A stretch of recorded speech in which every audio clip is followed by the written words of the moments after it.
Right. How was the paper? Moderately difficult? Difficult.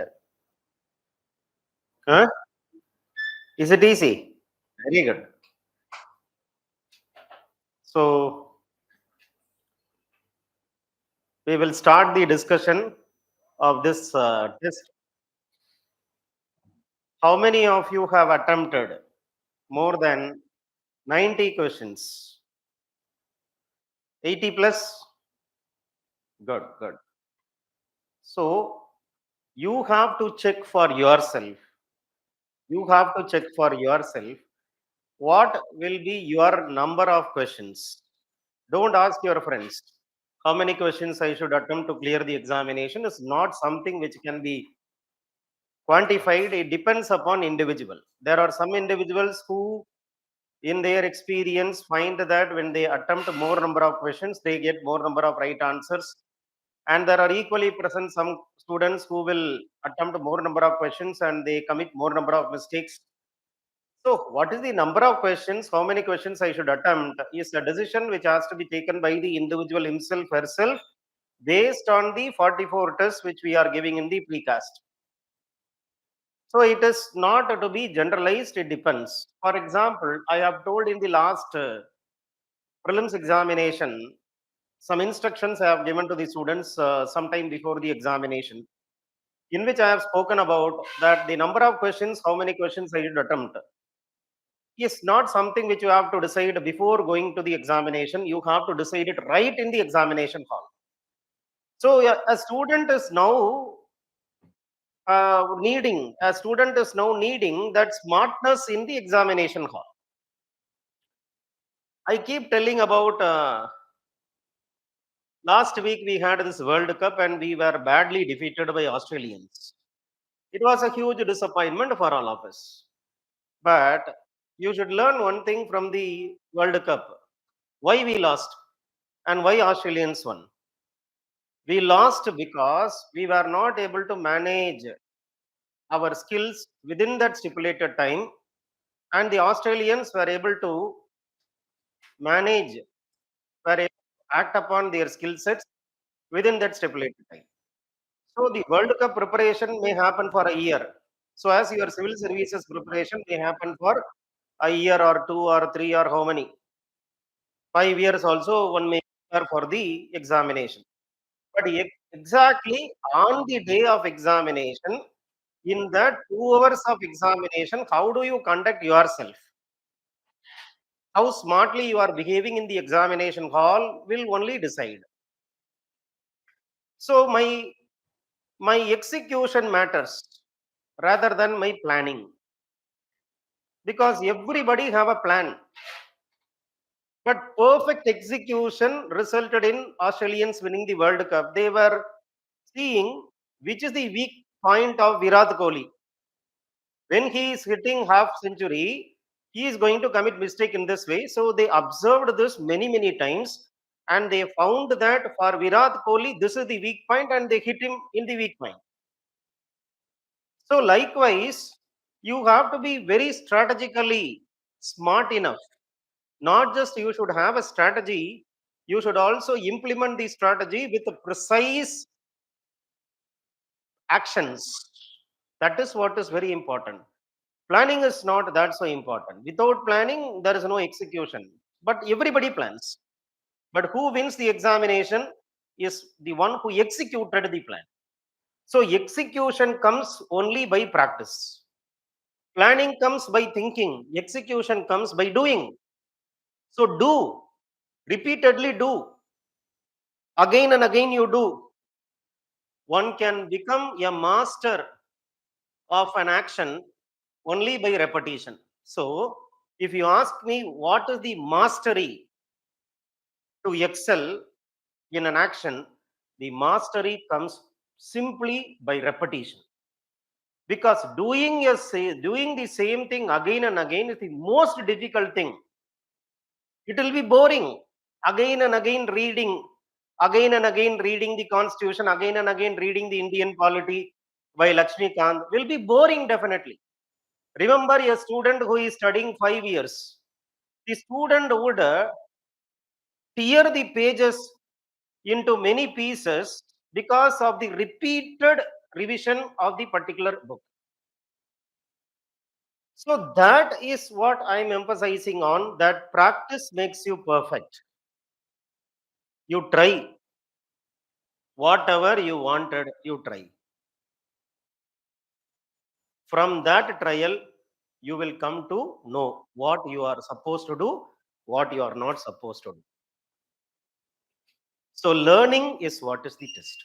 It is not about you proving to our institution or proving to our teachers that you know who I am. No, no, no, no. You need not prove yourself. You prove yourself in UPSC. Don't prove yourself here. Because here I wanted you to commit as many mistakes as possible. How many mistakes you can do, that many mistakes you do. So what at one point of time there will be no mistakes because you have done all the mistakes. There is no mistake to do, and now comes success. So this is what is the purpose of this test series. Not to show off your strength, but to showcase your weakness. Not to show off your strength, but to showcase your weakness. That is the purpose of this test. Right? So with this, let us start the discussion. Which among the following statement is not correct with respect to sovereignty?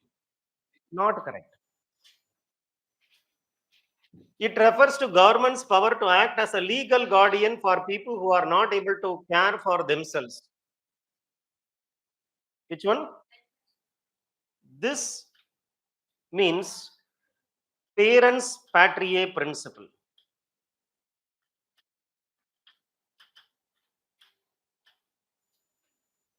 Parents patriae principle says people cannot go to the court because they are poor people, they are illiterate people. On behalf of the people, government can go to the court and get compensation for the people. Bhopal gas leak disaster case. The government was going to the Supreme Court in favor of the victims to get compensation from the company. Company argued, who are you to go to the court? If people are affected, let people go to the court. Why you are coming to the court? Then Supreme Court said, this is foolish argument which you are making. Government is like a parent. Children, on behalf of the children, parents can file a case because children are very young. You cannot go to the court. On behalf of the children, parents can file a case. On behalf of the people, government can file a case. What is parent to the children is the government to the people, because the government is sovereign. So Charan Lal Sahu case 1990. This is sovereignty. It is the state's ability to do whatever it wants without, and this is sweeping statement.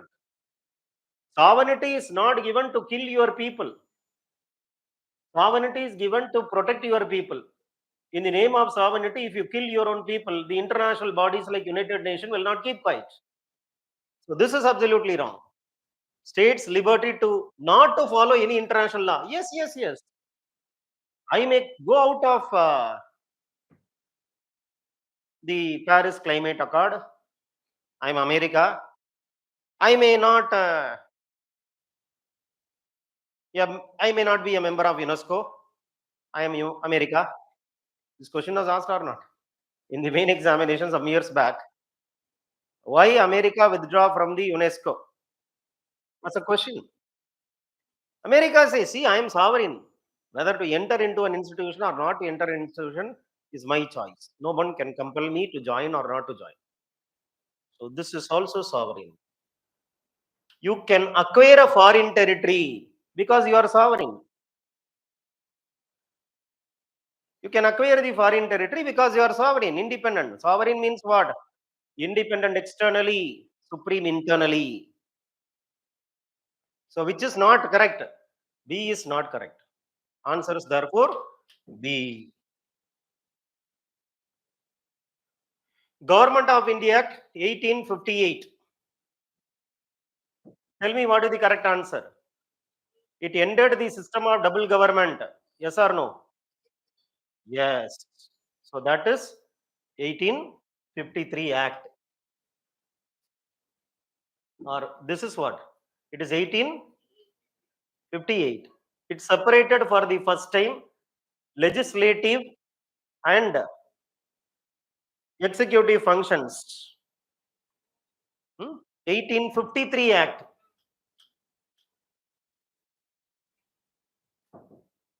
And the third statement is about 1861 Act. So, one only.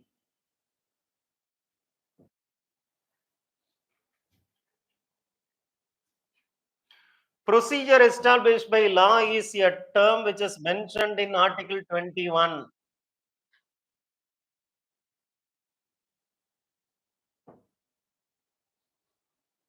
No person can be deprived of right to life or personal liberty except insofar as by a procedure established by law. Only due process of law is not mentioned. Menaka Gandhi case, court says due process of law, even though it is not written, it is there in the 21 implicitly. So this is there in the constitution. It is mentioned 21. It indicates that a law has been passed by following proper procedure, even if it is violating the principles of fairness. Even if it is violating the procedure established by law is a concept which comes from Britain, which says that the judiciary, which is examining the law, will have to assume that there is no bad intention on the part of the government or the legislature while making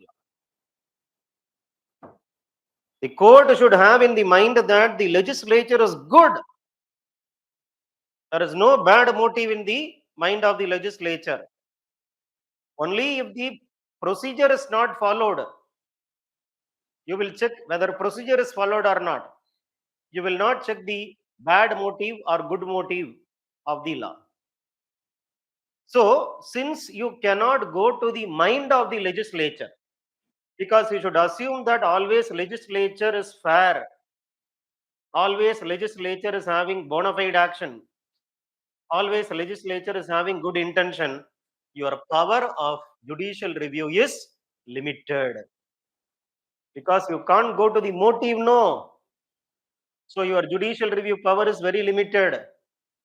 And it is borrowed from the Japan constitution.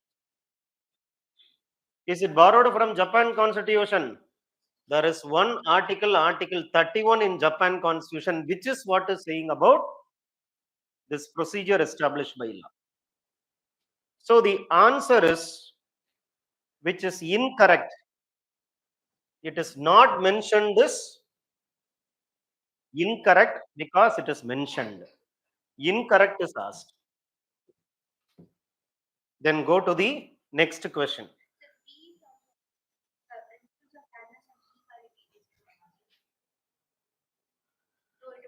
It indicates that a law has been passed, even if it is violating principle. Yes, it is correct. It is correct. Even if you have a bad motive, you are legislature making law, even if you have a bad motive, even if you violate the fairness principle, the court will not examine into the motivation of the legislature. The court will only see whether procedure is followed or not. So you can make even bad law, but following right procedures, you can make bad law. The court cannot say it is bad, because court should assume that legislature is always good. So therefore, B is right. That is why court says in the Menaka Gandhi case, you go to the motive. You may be procedurally correct, but if motivation is wrong, strike down that law unconstitutional, invoke due process of law, which is there in US.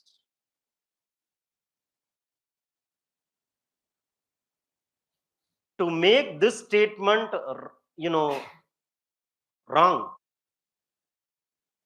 only came due process. Which one? No, no, no, no. The concept of procedure established by law is even if even if you are making bad law, follow proper procedure, that law will be right only. Okay. That is why due process of law was told by the court in the Menaka Gandhi case. Classification of prisoners on the basis of ordinary dangerous prisoners. You know something, a person, very notorious person, Shobraj case, 1978. The court says yes, classify prisoners as dangerous and ordinary. Right to go abroad forms a part of Article 21. Satwan Singh case.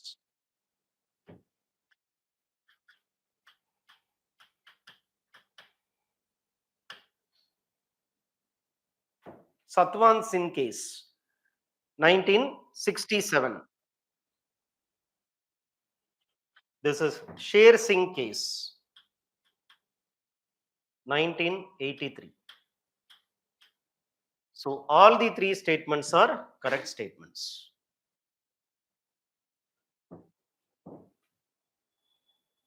Shobraj case 1978, first statement is correct. Satwan Singh case, second statement is correct. Sher Singh case, third statement is correct. All the three statements are correct. Go to question number 6. Now tell me who and all comes under the third schedule.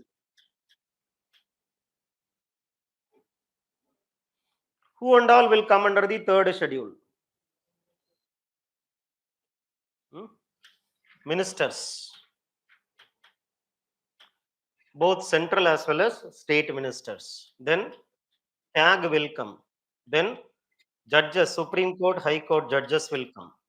Then MP, MLA will come. The concept of secrecy is only with respect to ministers. There is no concept of secrecy with respect to others.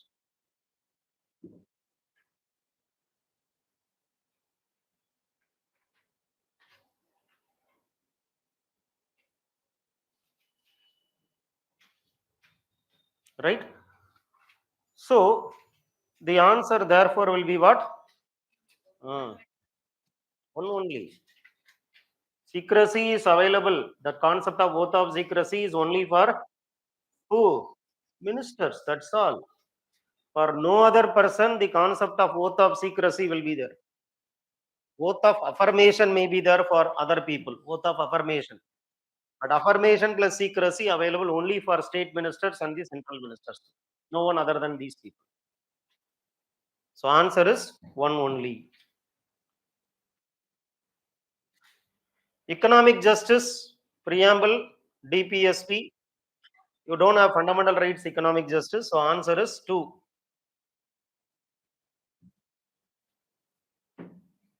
Preamble says justice, that is social, political, economic. And DPSP, socio-economic justice. So 2. Dickey Bird plan is called as Mountbatten, who came to India in March 1947. This plan is also called as Balkan plan as well as Ismay plan. Balkan plan, it is called as Balkan plan. It is called as pasting Ismay. So Balkan plan means cabinet mission plan is unworkable according to Mountbatten. So he made a plan which allowed the creation of Pakistan.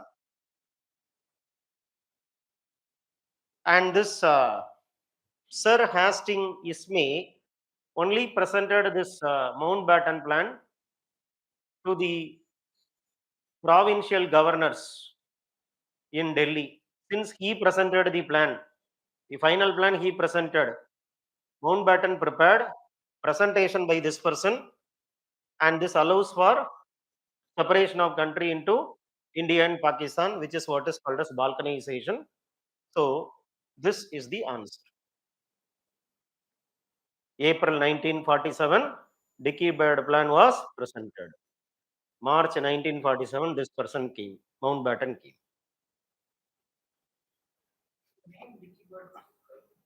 And that who knows.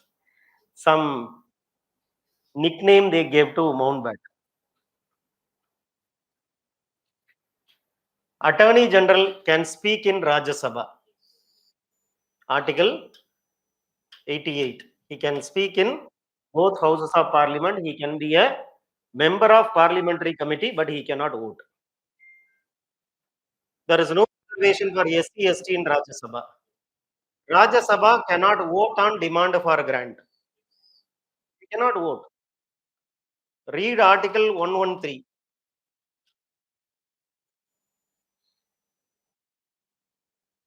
Appropriation Bill.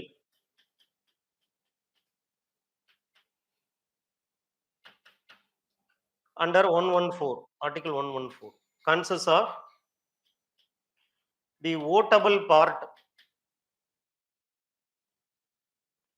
consists of the votable part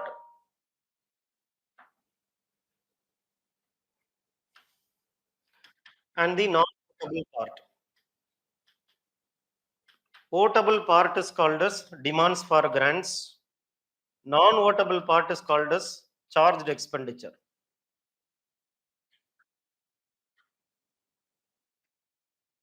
Demands for grants will have to be recommended by the president, without which you cannot introduce in Lok Sabha. It can be introduced only in Lok Sabha.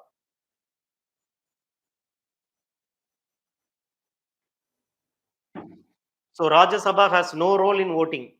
It will be voted only by Lok Sabha.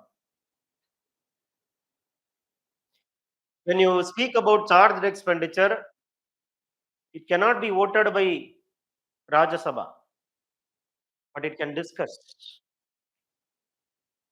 So discussion is possible, voting is not possible.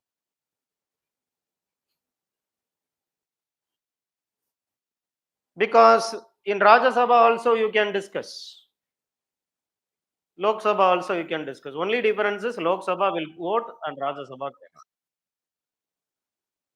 So answer is what? All the three are correct answers.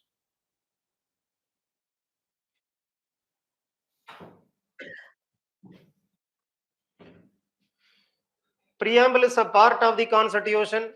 Preamble is not the provision of the constitution, because the provision of the constitution is what is giving power to the institution, not the preamble. Supreme Court is having power not because preamble says justice. Supreme Court has power because of part 5 and chapter 4, part 5. Supreme Court is having power because of chapter 4, part 5 of the constitution, not because of justice present in preamble. So provision is what is the execution part, not the preamble. You can't go to the court telling that preamble is not followed. Then why that you have preamble? Preamble you have because for legal interpretation of the constitution. That's all. Those interpretations which tallies with the preamble will have to be selected by judiciary than those interpretations which do not tally with the preamble. So for legal interpretation of the constitution by the judiciary only, preamble is useful. Otherwise preamble is not having enforceability. It is not enforceable. So it was enacted by the Constitution Assembly like other provisions of the Constitution.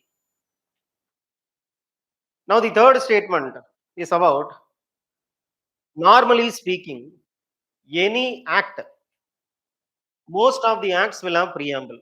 Ordinary act made by the parliament will have preamble. But you know something, that preamble will not be discussed. It will not be passed in the parliament like the provisions of the act. The provisions of the act will be discussed, it will be voted, but the preamble will not be voted or discussed.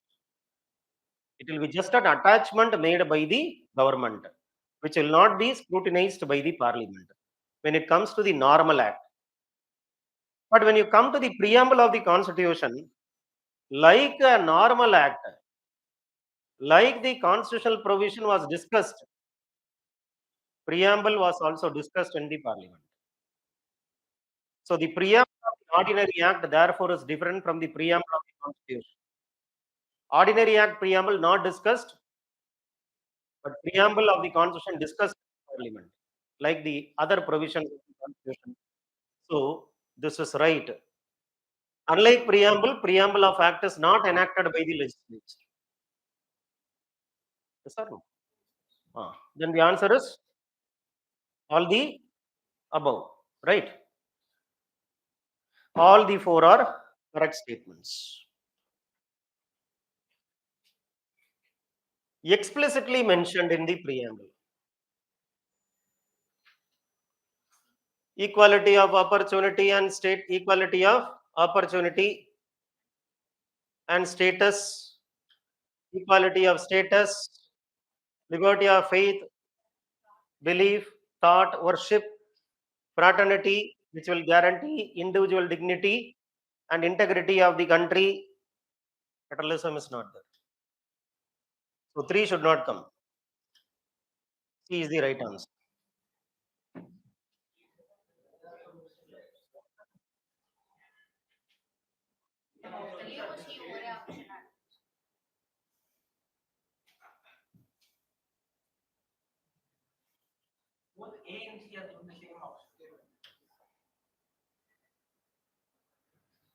Right.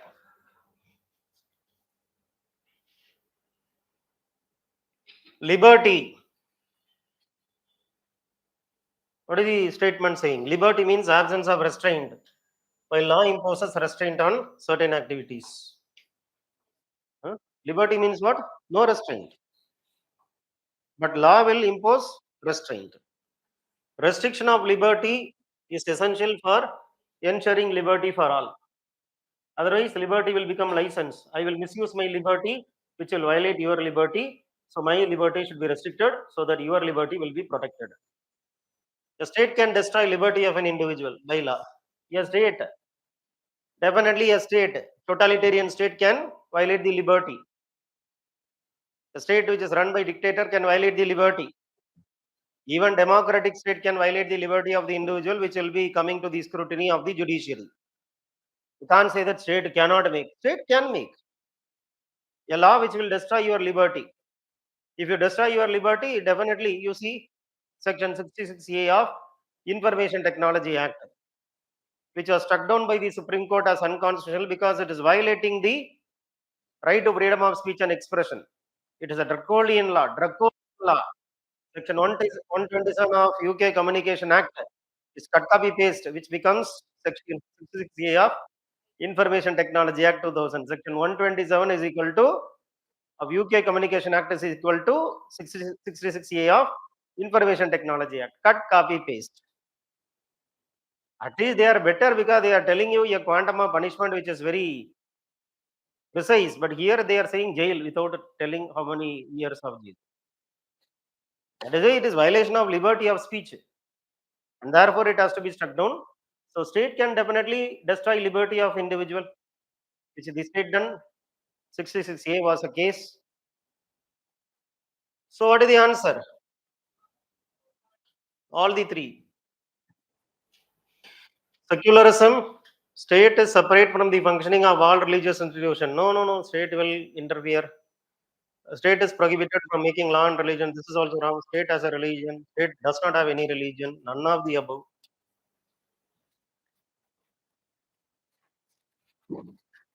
16. Then go to 18. Joint sitting. Joint sitting.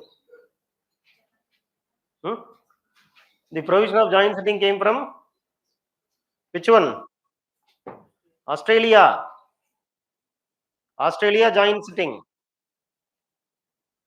This is Australia. Concurrent list, Australia. Suspension of fundamental rights during emergency, Germany. And ninth schedule, Ireland. Ninth schedule is Ireland. Article 43, Class 2 of Irish Constitution says ninth schedule. So we have lifted from Ireland only ninth schedule. So two pairs are matched, no? Yes or no? Then go to the next question. Fundamental duties applicable to foreigners, not at all applicable to foreigners. They help the court to examine the constitutionality of law. Yes, 1992 Supreme Court told we are using fundamental right to see the validity of law made under Article 14 and Article 19. So to check the constitutional validity, we will use fundamental duty like preamble. Like preamble, fundamental duty is not enforceable in the court of law. But like preamble, it helps in the legal interpretation of the constitutional provision. Suppose if you are imposing restrictions under Article 14 and Article 19, you are imposing restrictions to Article 14 and Article 19 by a law. You have to see whether the restrictions are tallying with the concept of fundamental duty. If the restrictions are tallying with the concept of fundamental duty, restrictions are reasonable, otherwise it is unreasonable. Name of the case I am not knowing, 1992 Supreme Court said.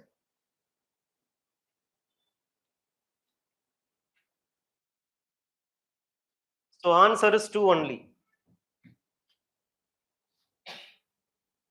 A child born in 2015 is cannot acquire.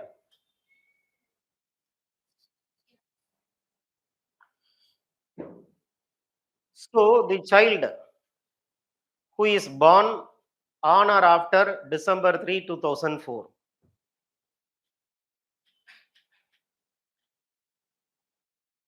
Born on or after December 3, 2004.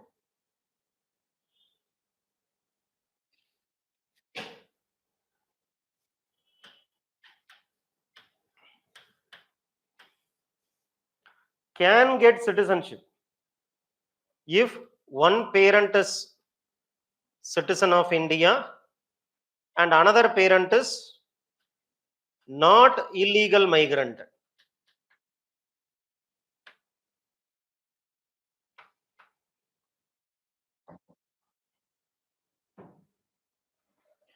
If one parent is citizen of India and the other parent is not an illegal migrant, that child can get citizenship. So here it says, if you are an illegal migrant, father is a citizen, but mother is an illegal migrant, you cannot get. If she is not illegal migrant, you can get. So the statement is right. A child born to a foreign diplomat posted in India cannot acquire citizenship by birth. Yes or no? Definitely yes. Section 3, Clause 2 of Citizenship Act 1955.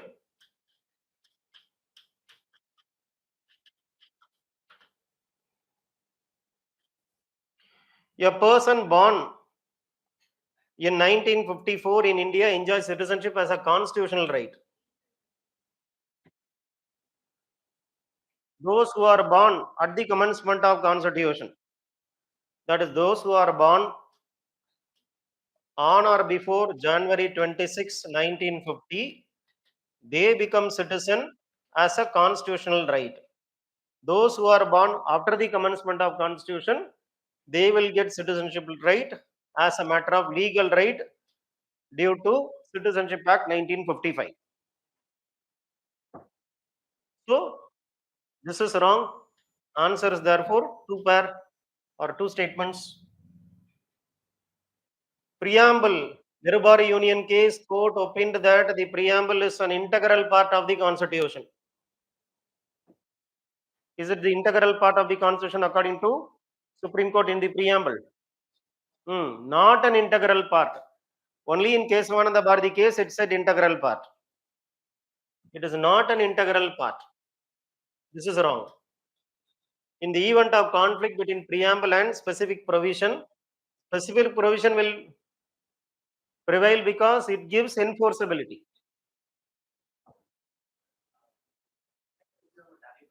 No, no, no.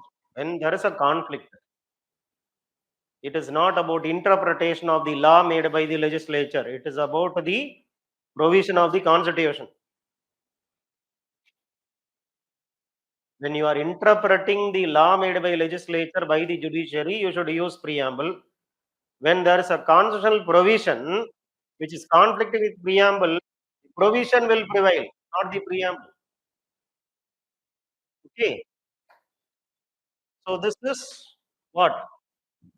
Two only. Then deprivation. Disloyal to the constitution. Next 5 year you are citizen. Within 5 year, more than 2 years should not be in jail trading with enemy alien, or are there in the deprivation, which is not there in the deprivation. Voluntarily acquires is what? Termination, not deprivation.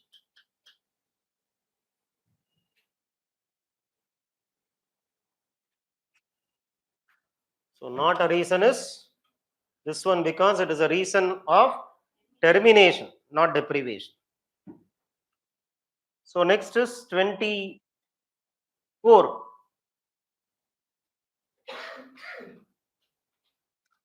Which is not an amendment.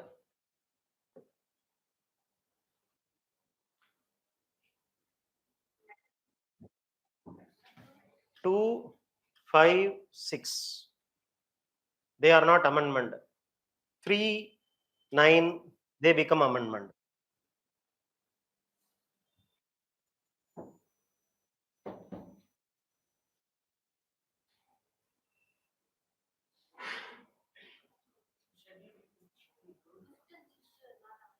Which one?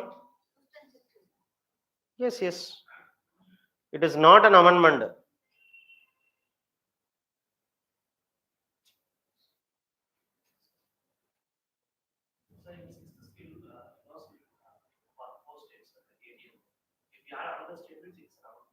Which one?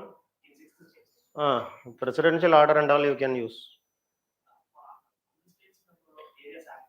Hmm.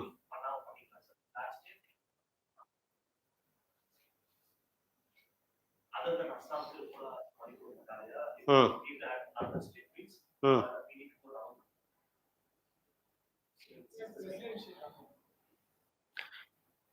Actually speaking, fifth schedule, sixth schedule will be more flexible in the hands of the executive, because they will be able to empower the tribal communities of the aboriginal community.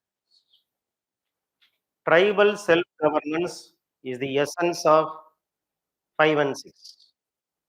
So more flexibility is there in the hands of the executive to effect to the changes of fifth schedule, sixth schedule without going for a rigorous procedure of amendment.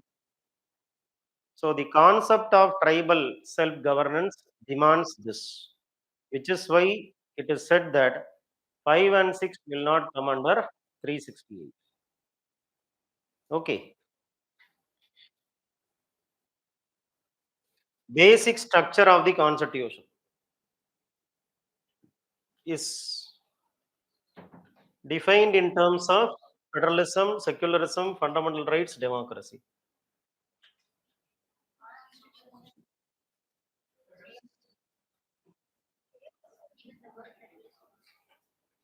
Whether Constitution of India defines the concept of basic structure was criticized by many scholars, including Subhas Kashyap. He makes a point to be called as basic. It has to be there in the text of the Constitution. There is nothing called basic structure in the text of the Constitution. How can you then call it as basic? So he makes this statement: basic structure is not basic, right? So this is wrong. There is no definition given in the Constitution. Basic structure can be amended but cannot be destroyed. Hmm? Cannot be amended also. What is told by judiciary is the basic structure shall not be destroyed. It did not say shall not be amended. Because amendment has two meanings. One, it can strengthen the basic structure. Two, it can destroy the basic structure. So if it can strengthen the basic structure, amendment is acceptable. If it is destroying the basic structure, amendment is unacceptable. So the statement number two is right statement. President is mandated by the Constitution to refer the bill to the concerned state legislature for expressing its view. In case of National Capital Territory or even Puducherry, he is not required to send the bill for the concerned legislature. Yes or no? If you read Article 3, it is very clearly given. Union territory having state legislature may not be seen on equal footing like state having state legislature. Only state having state legislature, you will ask for opinion. Express his view, not opinion, express. And for union territory having state legislature like Pondicherry, Puducherry, and NCT, president will not ask for the expression of his opinion. Okay. So both these statements are correct statements. Go to 28.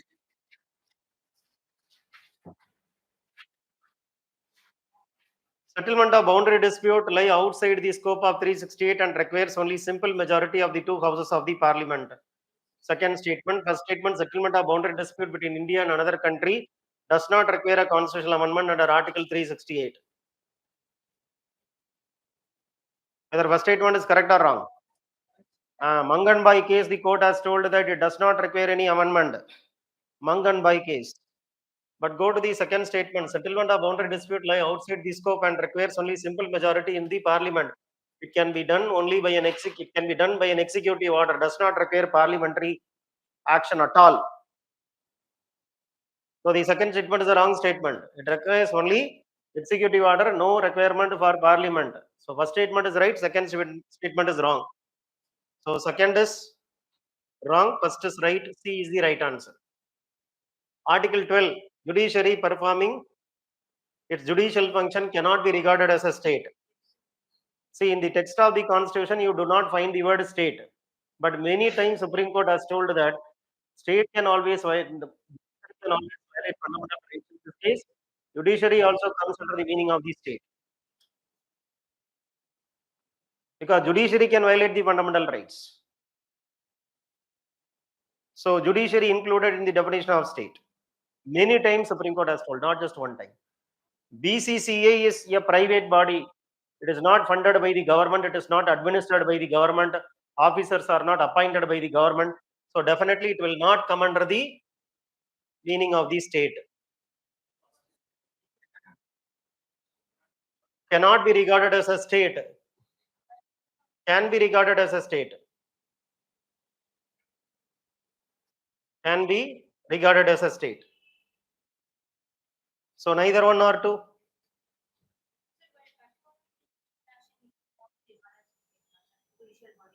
Judicial action can always violate fundamental rights. Violating the fundamental right of the individual, judiciary may give punishment. Possible. So Supreme Court has clarified this. Though we do not have judiciary in the text of 12, Article 12, under definition of state. But judiciary can always violate fundamental right, and therefore, though not explicitly mentioned, implicitly state refers to judiciary also. So therefore, you cannot say it is not regarded, it can be regarded. To uphold and protect sovereignty, unity, and integrity of India is present in fundamental duty. It's a fundamental duty. 51 AC, Article 51 AC is what is this?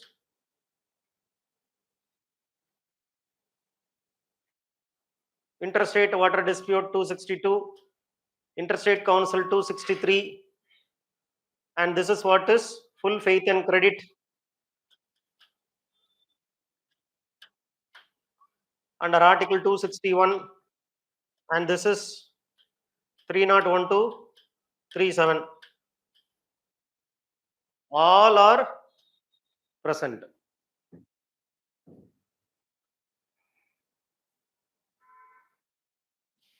All will promote the cooperation. Next is 33. A bill introduced by a minister who is not a member is a private bill. No, no, no. Whether you are a member or not, you are a minister, no. First 6 months you can be a minister without being member. Even if you are not member, you are a minister. Your bill is called as government bill only. Members of both ruling party as well as opposition party can introduce private member bill. The House have the power to cap the number of private member bill that can be introduced in a session. Yes or no? Definitely yes. It can cap. For example, the Lok Sabha Speaker says not more than 3 private member bill per session. Not more than 3 per session. Lok Sabha Speaker says, puts a cap. No private member bill has been passed in the last 50 years. The last bill was passed in 1970. Expansion of the criminal jurisdiction of the court.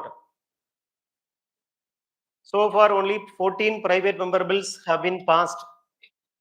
In our 75 years of experience, only 14 private member bills have been passed. Out of this 14, 6 bills were passed in 1956. 6 bills were passed in 1956, and the 14th bill was passed in 1970. So, in the last 50 years, from 1971 onwards till today, no private member bill has been passed in the parliament. Though transgender persons bill was moved by private member who belongs to DMK, Trichy Siva. He only moved the transgender persons bill, but the bill was not passed, which he introduced. Parliament itself introduced, government itself introduced another bill on this subject matter, which was passed. Okay, so introduction is different, passing is different. And this is a right statement. So answer is 2, 3, 4. Then go to 34.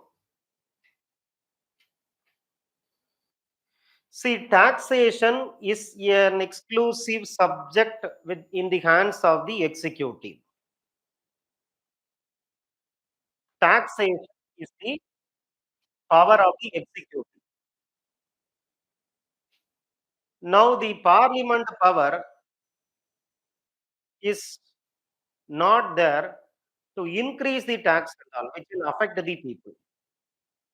At the maximum, they have power to suggest reduction or abolition, but not increase. If tax has to be increased, then the sole prerogative is finance ministry. So parliament can reduce the tax, abolish the tax, but cannot increase the tax because taxation is the discretion of the government. The finance minister can increase, but in favor of the people, parliament can reduce or abolish. Suggest to reduce, suggest to abolish. So amendment will be made to the finance bill. Again, it will be passed.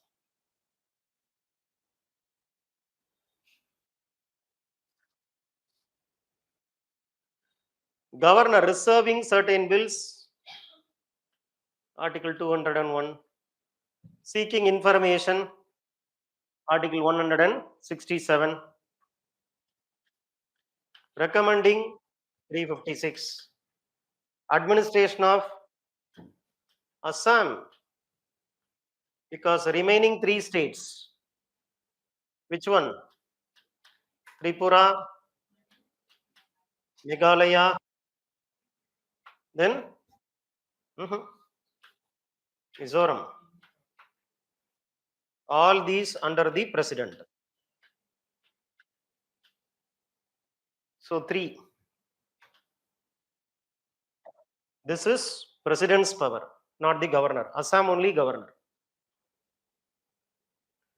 Draft constitution provided for direct election. Yes. Which one? Which one? Okay.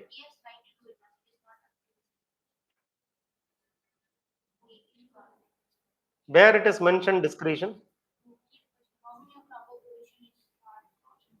Constitutional discretion, no. What is discretion? He is not having the recommendation of the council. Without recommendation of council, whatever he is doing is called as discretion. Without the recommendation of council only, he is asking for information, which is there in article itself, 167. So constitution itself vesting the discretionary power to the president, to the governor, unlike the president, where there is no constitutional discretion. He only has incidental discretion. Constitutional discretion is available only with the governor. Read article 163. Governor shall act according to the advice of the council of minister, except in so far as he is required to act in his discretion. And article 63 clause 2 says if there is a debate regarding whether it is discretionary or not, it will be decided by the president, governor himself. So whether it is discretionary power or not, I will only decide. I am governor. So this is constitutional discretion.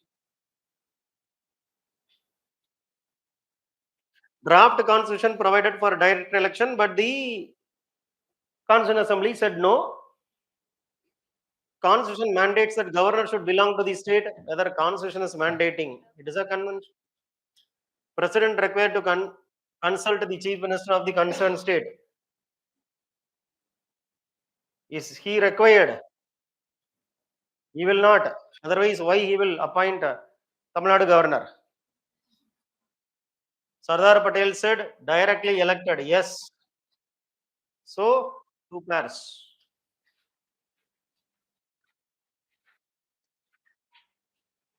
Who and all have parliamentary privileges? Those who are speaking in the parliament, those who are participating in the proceedings of the parliament, they have discretion. I mean, they have privileges. Those who are speaking in the parliament, those who are taking part in the proceedings of the parliament, they are called as those having parliamentary privileges. Even speaking will be there by the president of India, he will not have privilege. But MP will have, attorney general will have, minister will have. Even though the minister is not a member, but still he will have. They will have. He will have. These two will not have. And this is the right answer.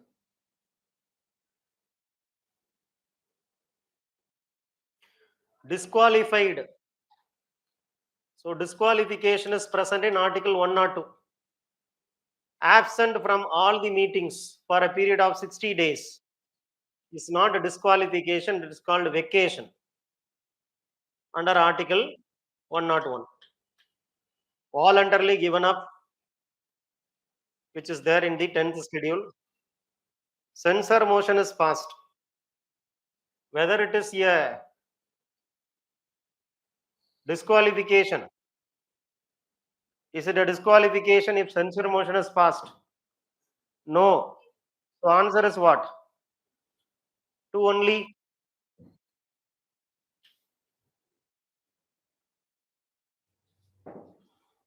This is 39. Then go to 40. Vote on account. Hmm? Simple. Article 116.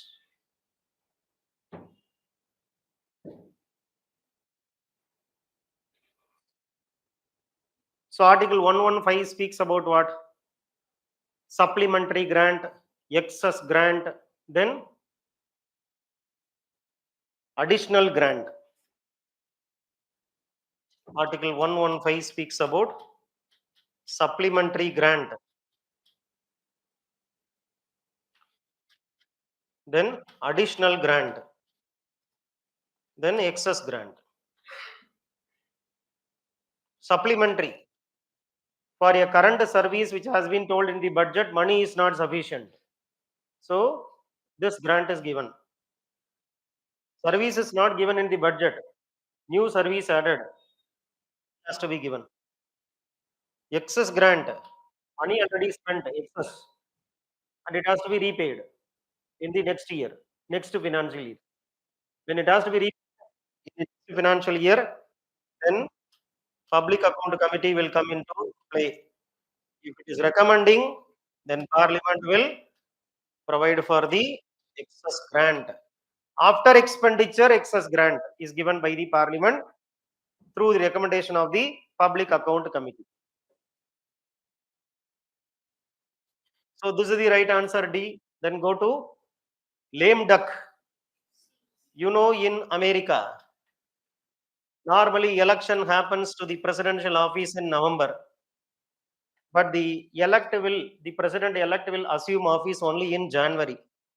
So in this intervening period, the parliament will meet and the defeated president will come because new president has not assumed office. So the defeated people attending the parliament, they are called as lame duck.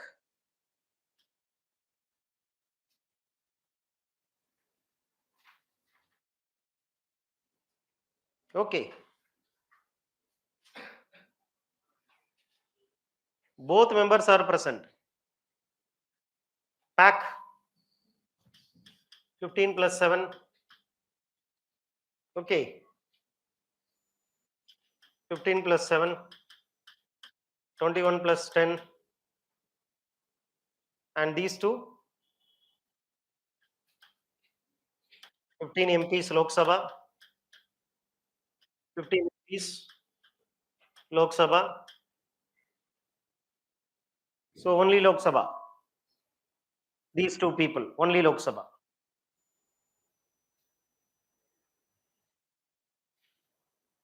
And this one, who is the chairman? Deputy Speaker. So only Lok Sabha, 2 and 5. Answer should be 1, 3 and 4. Leader of House is not a statutory position. Yes, it is present only in the rules of procedure of Lok Sabha and Rajya Sabha. Prime Minister nominates a member of Parliament, mostly a minister, as the leader of the House. For example, Manmohan Singh, he got elected from Rajya Sabha. So he can be leader of Rajya Sabha. But he cannot be leader of Lok Sabha because he is not Lok Sabha member himself. So therefore, what he will do? he will nominate a minister to the post of leader of Lok Sabha.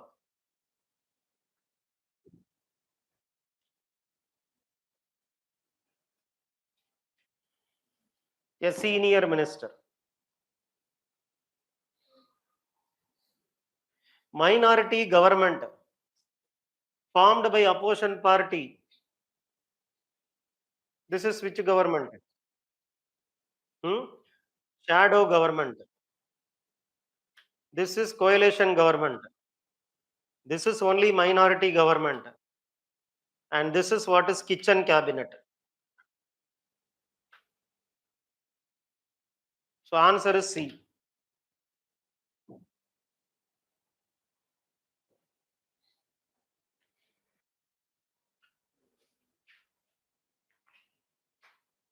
Proclamation of president's rule in state. Simple majority. Fundamental rights can be suspended. There is no connection between state emergency and fundamental right. Only there is a connection between national emergency and fundamental right. Revoked by president only on the advice of council of ministers. Parliament can delegate the power to make law to the president or any authority specified by the president. The answer is 1 and 4. What? 1, 3 and 4.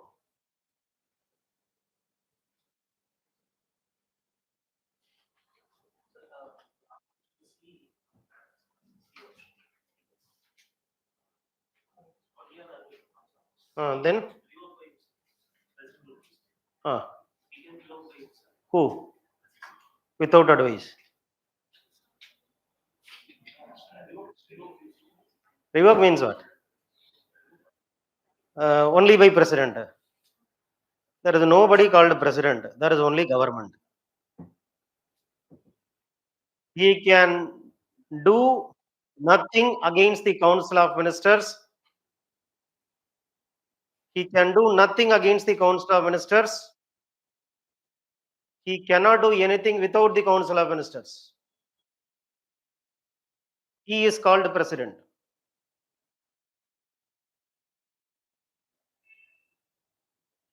So any action of president is to be backed by the council of ministers.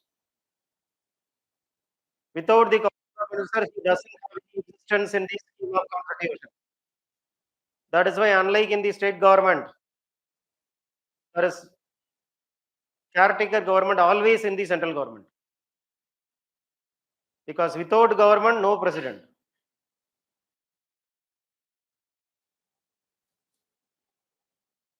Vote of the MLA is bigger than the vote of West Bengal MLA. 156, 176, 151. That is the value of the vote of one MLA. No member of legislative council can participate. The manner of election mentioned in Article 154 or 55. 55 mentions manner of election explicitly. By convention, Secretary General of Lok Sabha, Rajya Sabha in rotation, not the cabinet secretary. So three pair or three statements. Okay. Then go to 49. Oldest 1922. They have their own public account committee. And this is speaker, not the president. So only two.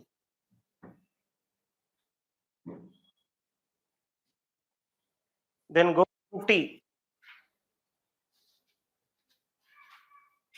Reduce the salary, reserve all money bill, reduction in the salary of Supreme Court.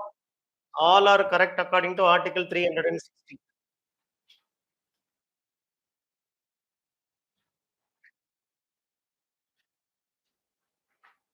Deputy Prime Minister, No mention. Vallabhbhai Patel, longest serving, higher than the order of precedence than the Chief Justice. Morarji Desai, Charan Singh are the two deputy PM who became the Prime Minister later. So far, we have 7 deputy Prime Ministers in our country.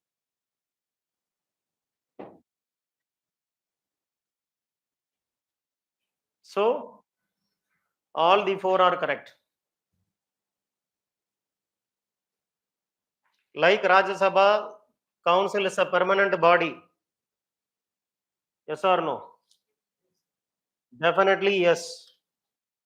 Wherever council is there, state council, legislative council, there and all, it is a permanent body only.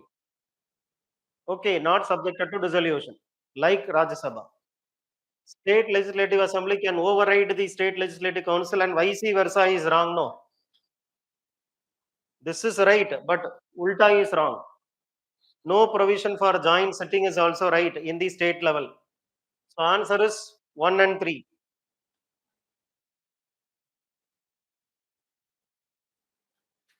Which forms the unitary feature: single citizenship, single constitution, integrated judiciary, all India service, emergency. All the 5.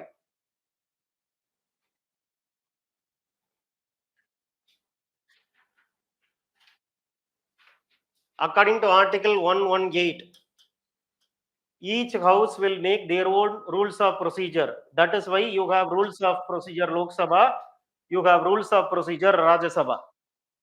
Okay, no rule has been made. They have made the rules, no.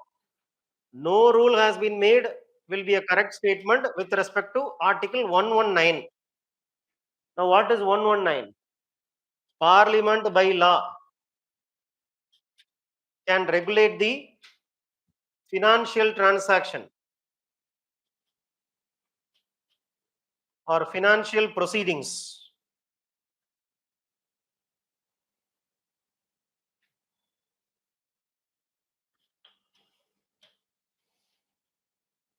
in Parliament.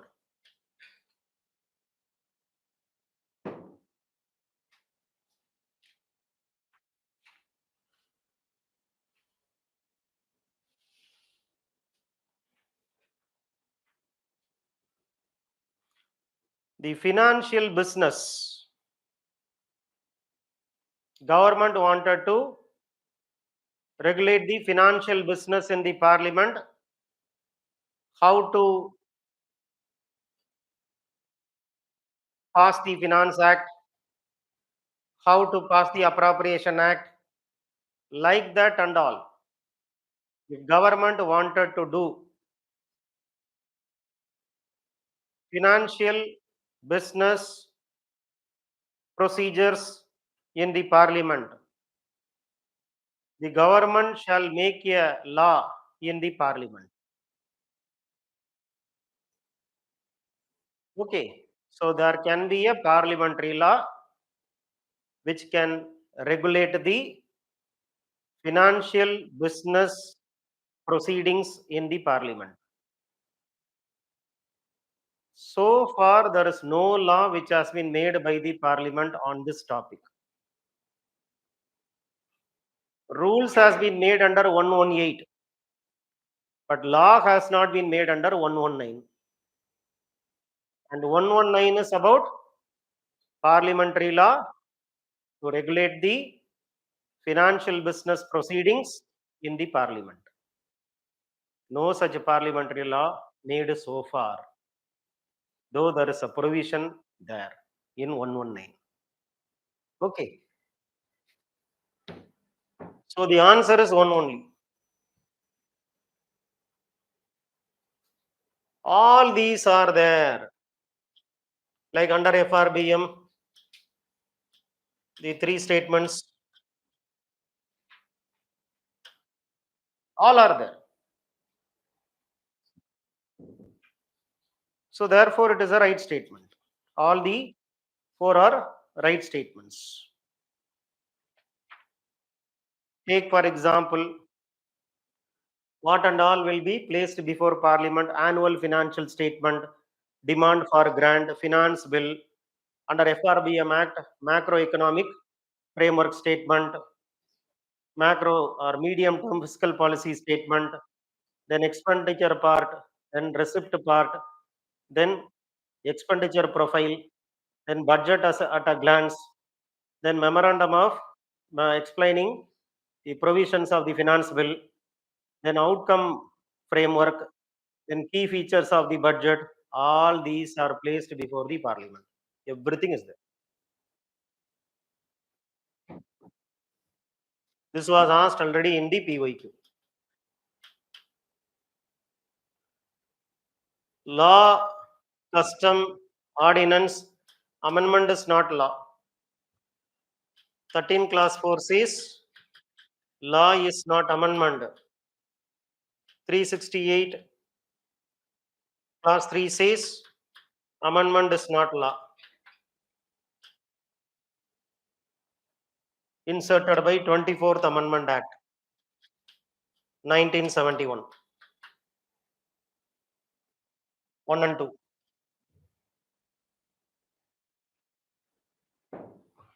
24th Amendment Act has done two things. One, it has introduced this article, it has introduced this article. Under 113 class 4, law is not amendment. Under 368 class 3, amendment is not law. So 1 and 2. Which is not mentioned.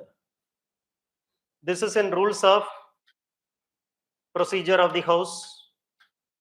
This is also rules of procedure of Lok Sabha. Violation of Constitution, Article 61, 1 only. Not mentioned, no. So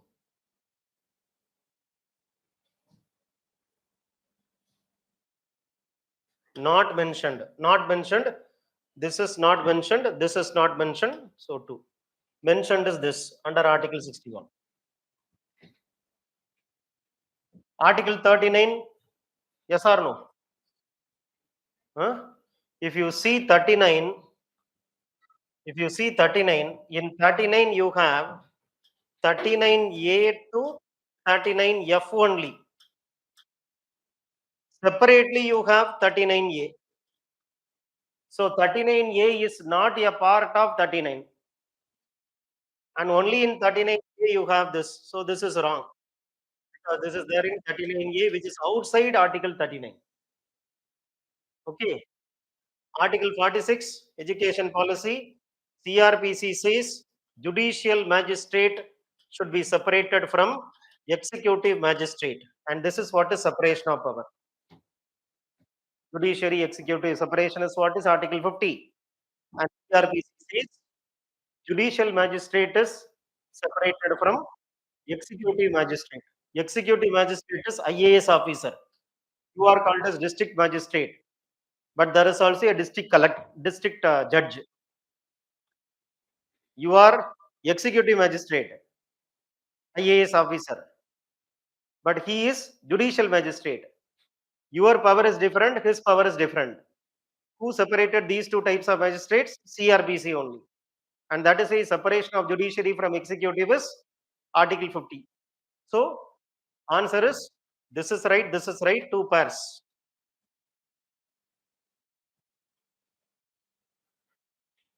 Law and morality. Morality is very voluntary. Law is force, punishment. Morality is morality you have to voluntarily follow. Even if you are not moral, nobody will punish you. But if you violate law, punishment will come. So the sanction behind law is force. Changes in law may be preceded or followed by corresponding changes in moral consciousness. See, same-sex marriage was immoral according to Christian theologists. It is very unnatural. People belonging to same sex should not marry, which is unethical. All religions told this. Religion is the first source of morality. Religion is the first source of morality. And the first morality is sexual morality. First source of morality is religion. First morality is sexual morality. So the purpose of religion is sexual regulation initially. Now that there is a change in the moral consciousness, it is people's right to privacy. Who are we to tell? And therefore, many countries they have made homosexual marriages legal. So a law will be made, and moral consciousness may change. Moral consciousness may change, and law will be accordingly made. So this is right statement. Law can prevent you from doing immoral act, but will it make you moral? Because moral is not something coming from behind through force. It should come voluntarily. So immoral acts can be prevented by law, but doesn't mean that law will make you moral. All these three statements are correct statement.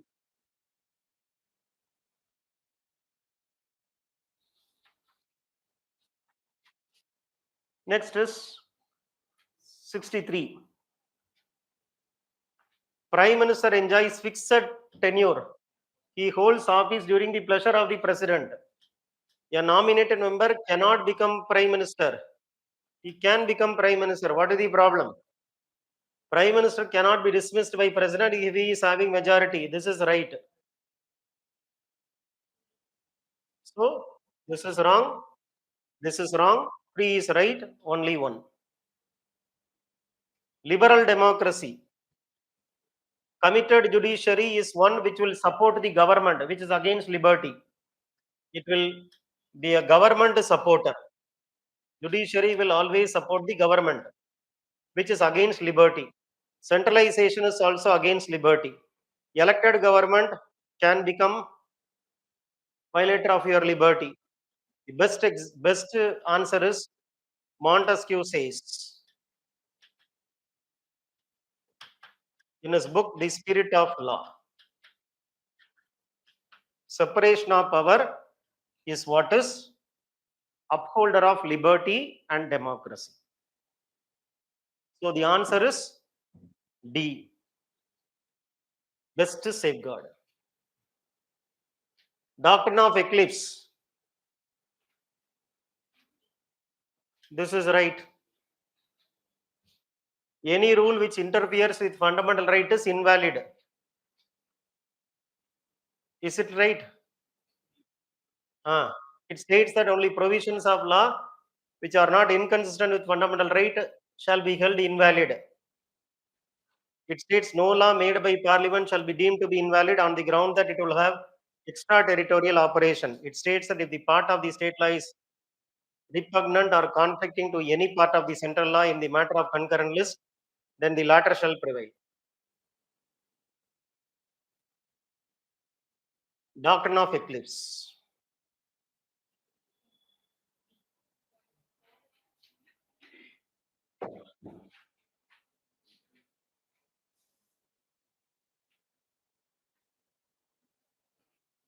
This is doctrine of severability.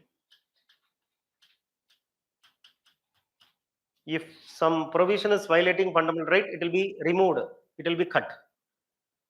And this is what? Doctrine of extraterritorial nexus. Doctrine of repugnancy, which means inconsistency.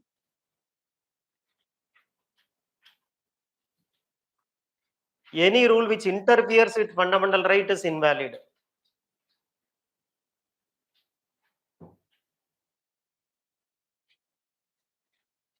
Given the choice, A is the best choice.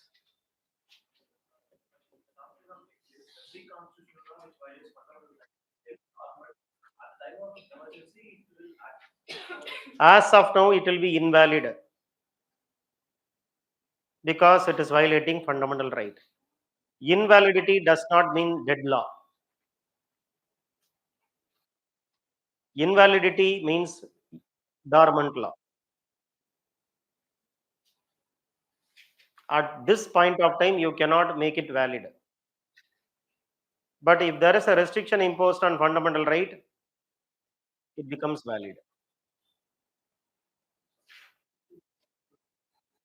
Held invalid means as of now it is invalid because it violates the fundamental right.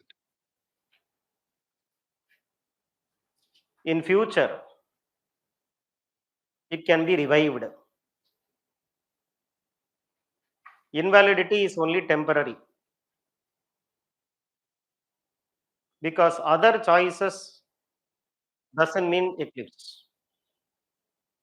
Given the four choice, this sounds correct, but this is not the best explanation of eclipse. So you will have to choose between. It is easy to choose between right answer and wrong answer. It is quite difficult to choose between two right answers. It is very difficult to choose between two wrong answers. Sometimes question will tell you to choose between two wrong answers.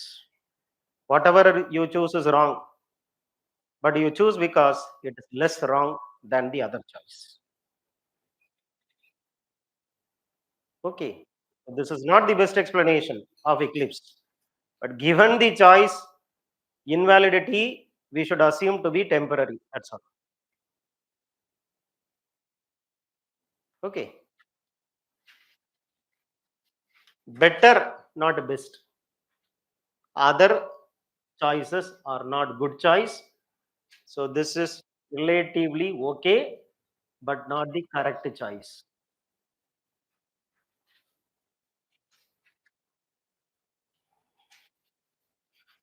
State list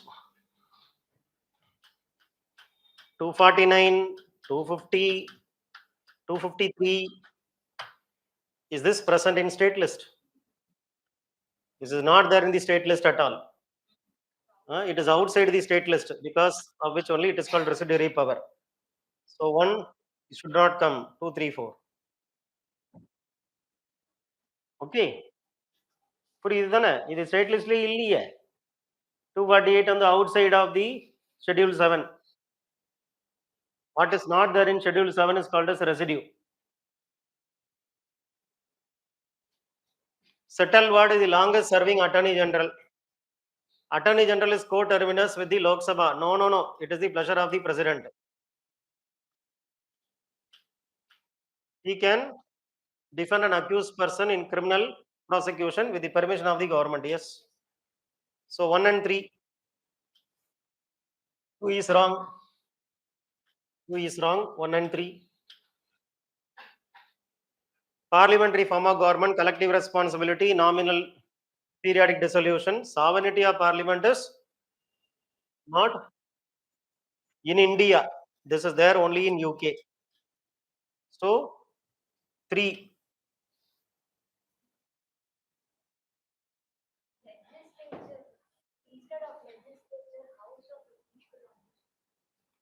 So House of People should not be called legislature.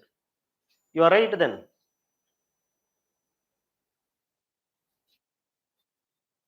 Only if you can tell Lok Sabha is not legislature.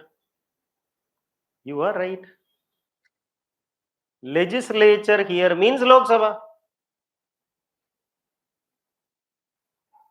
Are we telling both the houses of legislature? No. Okay.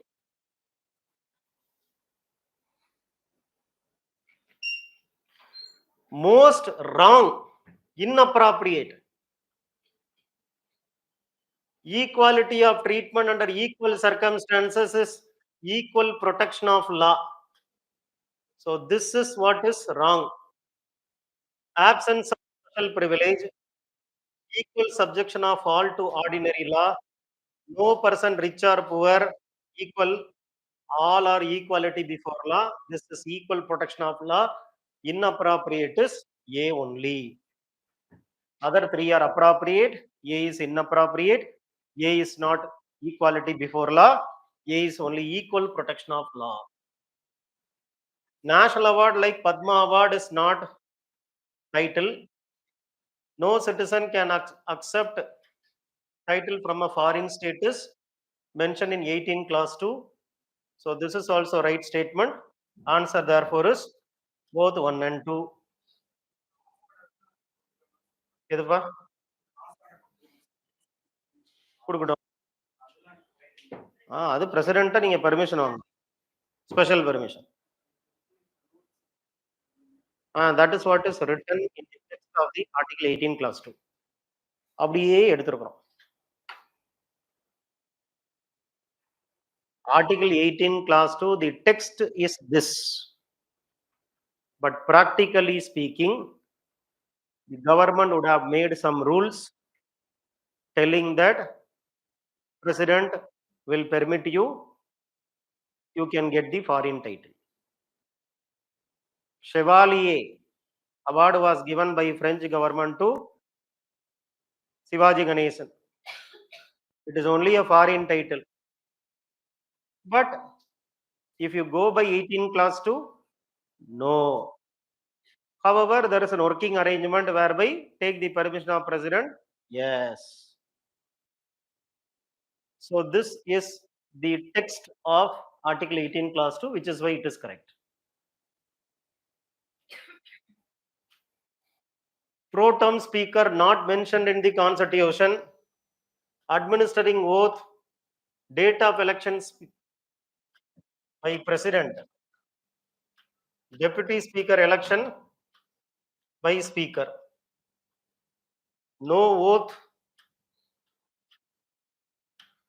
for speaker and deputy speaker, but there is oath for pro tem speaker administered by president of India.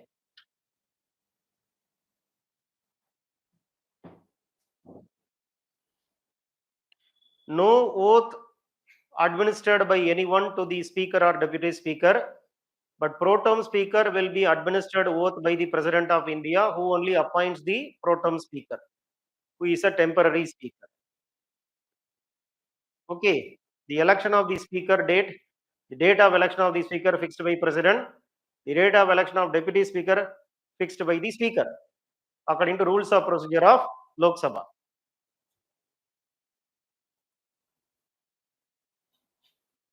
Fundamental right suspended during emergency, which can be suspended. This is 2021 cannot be suspended.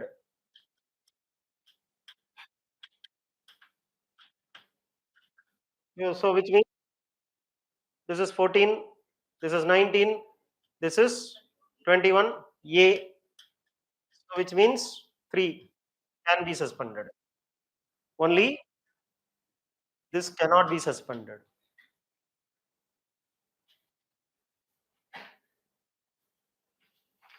If a sitting member of one house gets elected to the other house, his election to the first house becomes valid or invalid.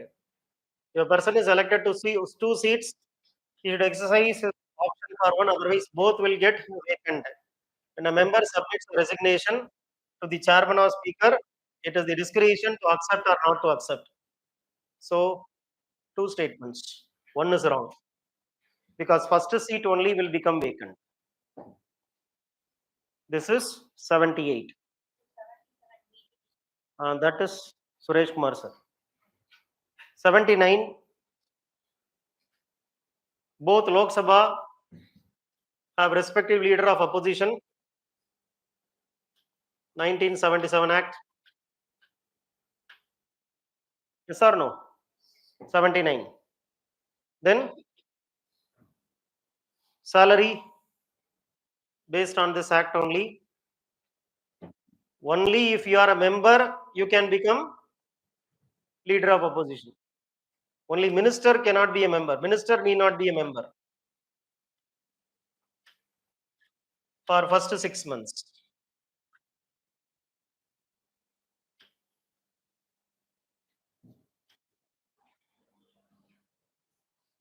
Only minister need not be a MP for the first 6 months, but leader of opposition, only when you become MP, you can become leader of opposition. Prohibition of traffic 23, untouchability 17, 29 and 30, 24. Right against exploitation is 23 and 24. So this one and this one, and therefore 2. Okay. Right against exploitation, only 23, 24. In this, 1 and 4 will be right. Standing committee is set up under Prime Minister, Home Minister. Multiple interstate council. Yes. They have multiple interstate councils. For example, they have this council for health, council for local government. They are all what? They are interstate council. Family health, family and health, family and welfare. There is a council, interstate council for family and health. There is an interstate council for this local government. Some regional councils for sales tax. All these are interstate councils only. Sarkara Commission recommended that the constitution of permanent interstate council. Yes or no? So answer is therefore 2 and 3.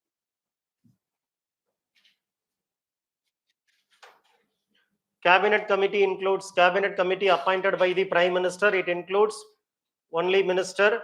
It can include even non-cabinet minister. It can include a minister who is not a MP. Prime Minister is the chairman of this. All the 4. So far, there are 8 cabinet committees today. As of now, 8 cabinet committees.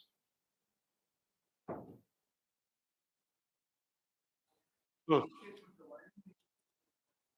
Only minister without MP. You are a minister, still you are not MP because you can be minister without being MP for the first 6 months. Without being MP, you are a minister now. Can you become a member of cabinet committee? You can. You should be a minister now, that's all. புரியுதானே? MP இல்லாம மினிஸ்டரா இருந்தாலே அந்த கமிட்டிக்குள்ள போயிடலாம். ஏன்னா அந்த கமிட்டிக்கு மெம்பரா இருக்கணும்னா மினிஸ்டரா மட்டும்தான் இருக்கணும். எம்பியா இருக்கணுங்கிற கட்டாயம் இல்ல. First 6 months you can be minister without being MP under Article 75. Okay. So next is 85. Bureaucracy. Scope of parliamentary democracy. Bureaucracy is a hierarchical organization without democracy. Agency for federalism. No, nothing like that. Facilitating political stability. How will they constitute political stability? It is the Council of Ministers. Best is this. Bureaucracy is implementation agency. That's all. So answer is D. When they will have to resign? Money bill defeated, gone. Motion of thanks to the president's address not passed, you are gone. Confidence motion defeated, you are gone. No confidence motion passed, still you are gone. 4.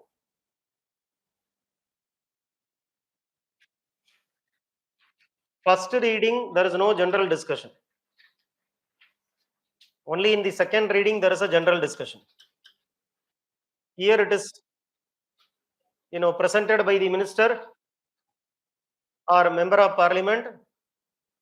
He will ask for leave of the house. It has to be published in the Gazette. If it is published in the Gazette, he need not ask for the leave of the house. Now, second reading is only general discussion. In the second reading, you have 2 stages: committee stage, consolidation or consideration stage. Committee stage or consideration stage. The committee, parliamentary committee, select committee will examine the bill class by class and it will give to the parliament. Now it comes to the parliament in this stage, consideration stage, where class by class voting will happen. Class by class discussion will happen, class by class voting will happen. So third reading comes. Here, either accept or reject. Yes or no?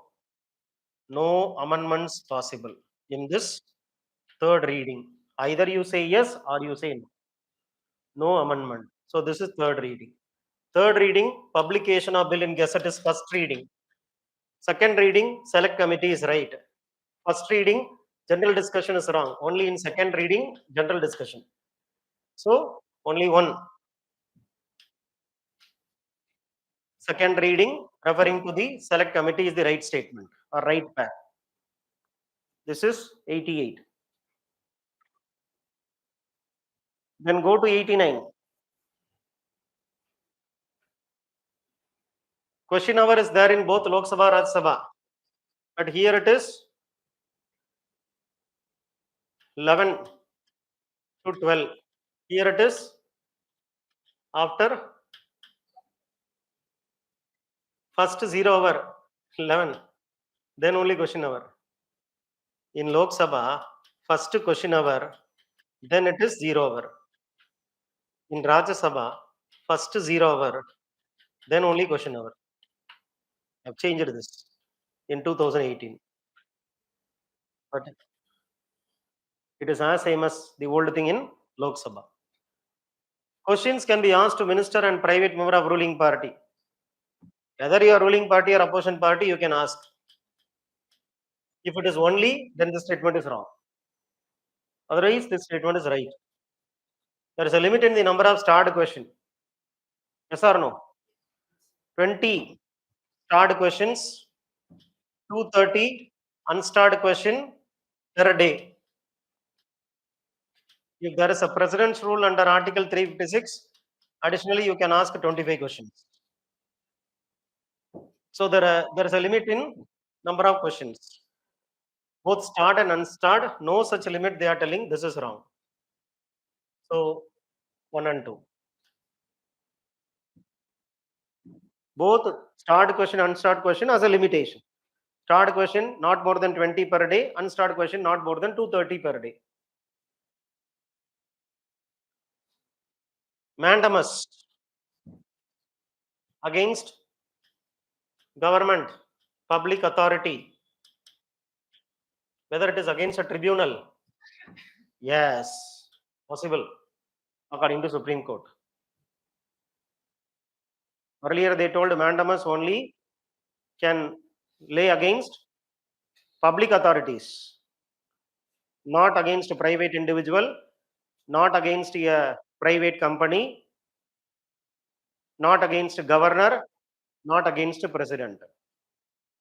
But Supreme Court says, suppose there is an income tax tribunal and the tribunal order was not implemented by an income tax officer, then court can tell that officer to do what tribunal tells you to do through mandamus. So tribunal also comes under mandamus. Okay. Prohibition, certiorari, it is only against quasi-judicial body. So this is wrong. And therefore, compare only. Rajya Sabha, equal power with Lok Sabha in matter of all India services. How? Article 312, two-third present plus voting by Rajya Sabha, new all India service. There is no role for Lok Sabha. So this is wrong, no. Term of Lok Sabha is 5 years, whereas Rajya Sabha term is 6 years. Where the term for Rajya Sabha, it is a permanent house. Only MP Rajya Sabha has 6-year term, not Rajya Sabha. Because Rajya Sabha is a permanent house. Resolution of discontinuation of national emergency should be passed by Rajya Sabha. No. Only by Rajya Sabha. There is no role for Rajya Sabha. There is only role for Lok Sabha. So this is wrong. This is wrong. This is wrong. This is wrong. None of the above is the right answer then.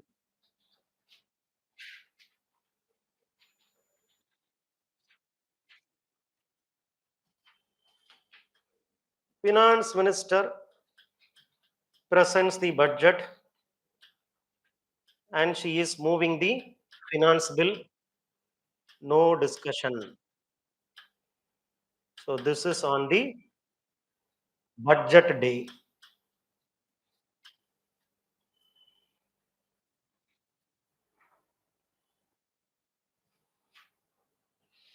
Though finance bill is introduced first, it will be passed last.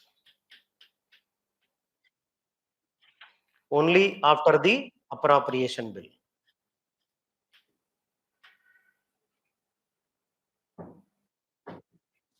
So this is the right answer. Department related standing committee, voting, appropriation, finance.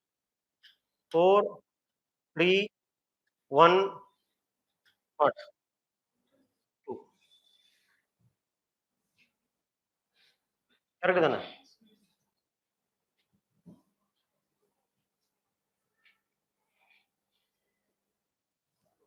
போச்சு.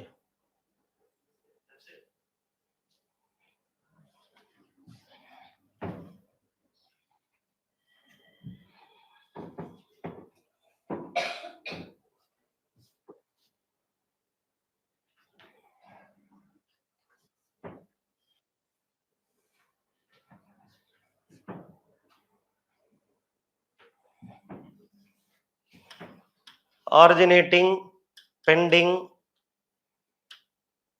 result.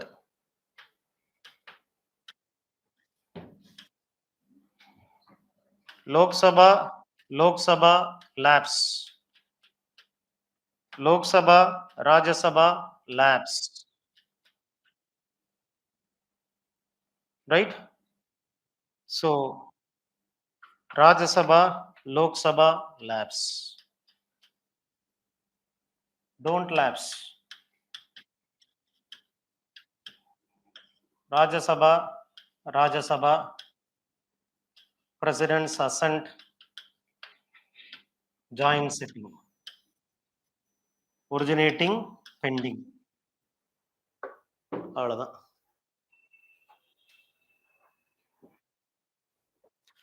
Originating in Lok Sabha, pending in Lok Sabha lapse. Originating in Lok Sabha, pending in Rajya Sabha lapse. Originating in Rajya Sabha, pending in Lok Sabha lapse. Don't lapse. Lok Sabha originating, pending, Rajya Sabha originating, pending in Rajya Sabha. No role for Lok Sabha, so doesn't matter whether it is resolved or not. We're waiting for a presidential assent, referred for joint sitting. So these three conditions don't lapse. Present in Article 107 and 108.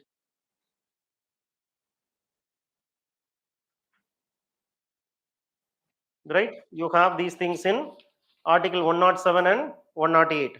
When it will lapse.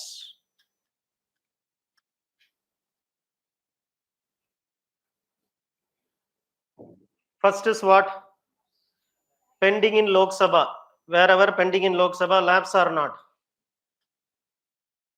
Pending in Rajya Sabha, but passed by Lok Sabha. Lapse. Bill passed by both houses pending for the assent. Don't lapse. Pending in Rajya Sabha, not passed by Lok Sabha. Lapse or not lapse? எப்படி lapse ஆகும்? Rajya Sabha, don't lapse. No role for Lok Sabha, no. There is no role for Lok Sabha means doesn't matter whether it is dissolved or not. அப்படிதானப்பா? இந்த formula போட்டீங்கன்னா வந்துராதா? Answer என்ன? 1 is right. அப்புறம் எல்லாமே தப்பு தானே? 1 pair only.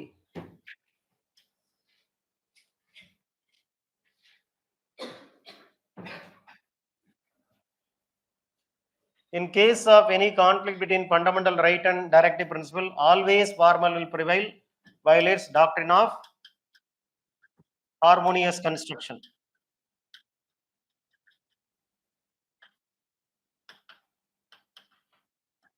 Both are equal. One is not superior, other is not inferior. So this is a wrong statement.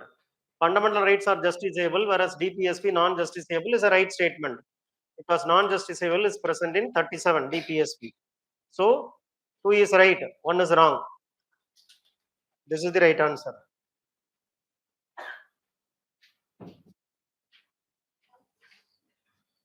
Immune from judicial review, 38th Amendment Act.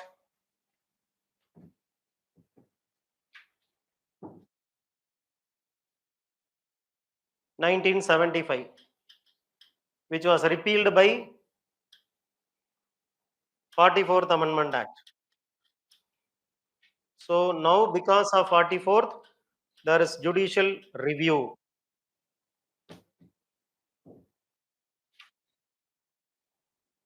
Now last is 100.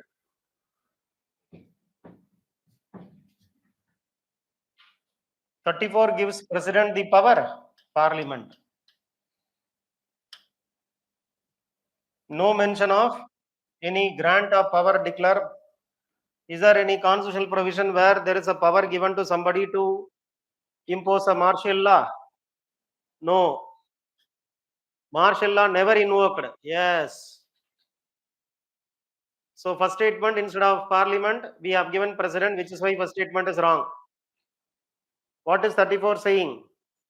Parliament by law can indemnify the action of anyone if he is doing in the interest of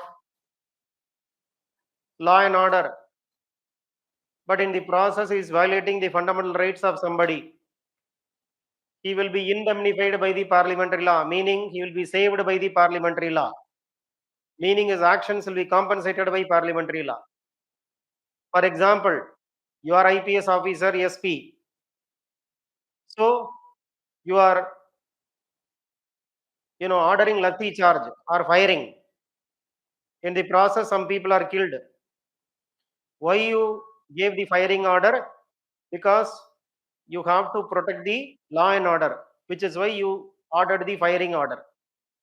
But when you did the firing order, 10 people were killed, like it happened in Thuthukudi. So you will not be dragged in the court of law, because parliament will make a law to save you, as you did that for a public purpose. But in the process, you violated the fundamental rights. The motivation is not to violate the fundamental right, but to protect the people. But in the process, you killed the 10 people. So you will be saved by the parliamentary law. That is what is the meaning of indemnify. Okay, martial law is military taking over the civil administration. Can AFSPA be called as a martial law?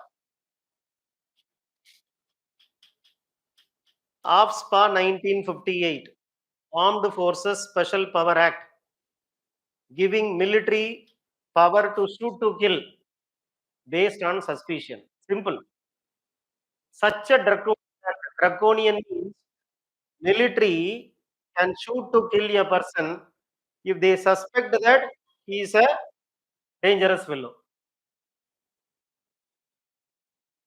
So simply it is giving license to the military officer to shoot and kill anyone and tell that I suspected this fellow, which is why he shot killed.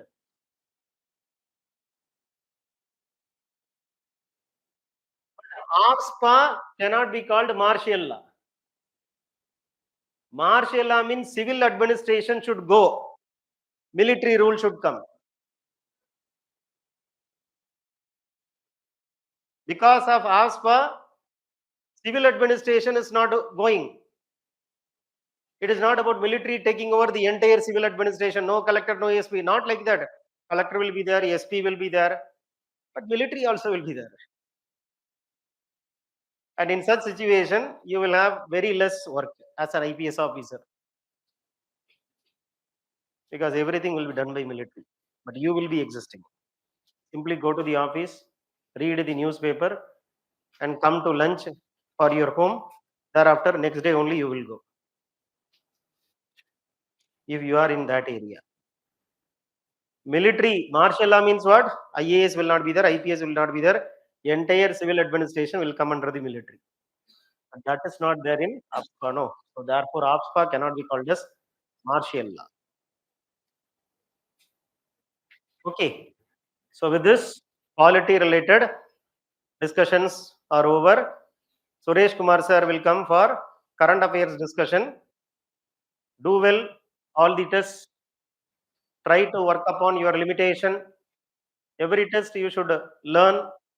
Even if your mark is not improving, don't worry. And we have given the mentor list. So you will have to come and meet the mentors. We'll give you the time and the date. We will see how you did all your previous examinations. We will try to study what is the state of affairs of your preparation, and we will strengthen your preparation, because the objective of precast is to strengthen your strength, weaken your weakness. See you in the next class. That is coming Sunday also. You have polity test. No. Suresh Kumar sir is waiting. Thank you. Okay, then. So we'll continue. As according to the majority views, we'll continue. Question number 4 about National Social Assistance Program. Okay, National Social Assistance Program. It is a centrally sponsored welfare program, whether it is centrally sponsored or central sector scheme. So it is, I'm sorry, centrally sponsored scheme. When we say centrally sponsored scheme, it means that is a carrying of the expenditure involved in the scheme implementation. This is correct. Administered by the Ministry of Rural Development, yes. And this program, National Social Assistance Program, is implemented in rural as well as urban areas. Yes, it was first implemented from 1995. Okay, so National Social Assistance Program, as I have mentioned earlier, it is a uh, centrally sponsored scheme. That's very right. Implemented by the Ministry of Rural Development from the year 1995. The inspiration for this program is derived from Article 41 of the Indian Constitution under DPSP, which is also correct, to provide public delivery of services to the deserving population who are facing some troubles such as voltage, disabilities, unemployment, etc. So this is also correct, and it is implemented in rural as well as urban areas. They both are correct. So all the three statements for question number 4, all the three is correct. Let's move to next question. Question number 8. Gandhinagar Declaration. Gandhinagar Declaration often seen in the news. This actually came in the news related to WHO Southeast Asia conference recently held. Actually, there are 6 regions in WHO. There are 6 regions. Each of this region oversees the health-related developments within that zone. Zone மாதிரி WHO க்கு 6 zones இருக்கு. One such zone is Southeast Asia. There are 6 zones in WHO. One such zone is Southeast Asia. And under the Southeast Asia, there were recently a conference was held where they raised one major problem. The problem is that Southeast Asia is a zone with largest number of TB population. So they wanted to do some steps. So as a consequence to that, they took a plan to end TB. The word is end. To end the TB by 2030. So that was the goal they took during this conference. So that declaration was referred as Gandhinagar Declaration. So the answer is enhancing efforts to end the TB. 8A is the answer. Then moving on to question number 12. Okay. The tobacco epidemic is one of the biggest public health threats, killing over 8 million people a year around the world. Yes. Okay, most of the times, okay, we can come to the kind of a safest assumption that this may not be something questionable part in UPSC exams. Okay, even if it comes, I would say to a large extent it will be correct. because UPSC will not stoop low to the level of other public service commissions where they play with the numbers. UPSC most often won't do that. So do not premise your answer based on these facts. 8 இருக்குமா இல்ல 7.9 இருக்குமாலாம் கவலைப்படாதீங்க. Mostly you have to consider that it has to be true fact. Okay, you can take this as a lesson. இதுல play பண்றது கிடையாது. The point is whether tobacco can be considered as an epidemic. Yes. Tobacco is in fact referred as an epidemic, fast spreading not only among the working population but also young ones. So that's why it's referred as epidemic and considered to be biggest public health threat. Yes, first one is absolutely correct. All forms of tobacco use, whether chewing, smoking, or other forms, is considered to be harmful, and there is no safe level of exposure to tobacco. Yes, in fact, the no safe limit into the pathina. It reserved only for few things. For example, arsenic எடுத்துட்டீங்கன்னா, we know it's toxic, but there is a safe limit for arsenic. So take a little amount, and it's not going to be a problem. In the limiting illama, you take small amounts, you'll have problem to that level. You take big amounts, you have problem to that level. இது பாத்தீங்கன்னா only is reserved only for mercury is concerned. Even if you take a little amount of mercury, you'll have a problem according to that. You take more, you'll have the more problem.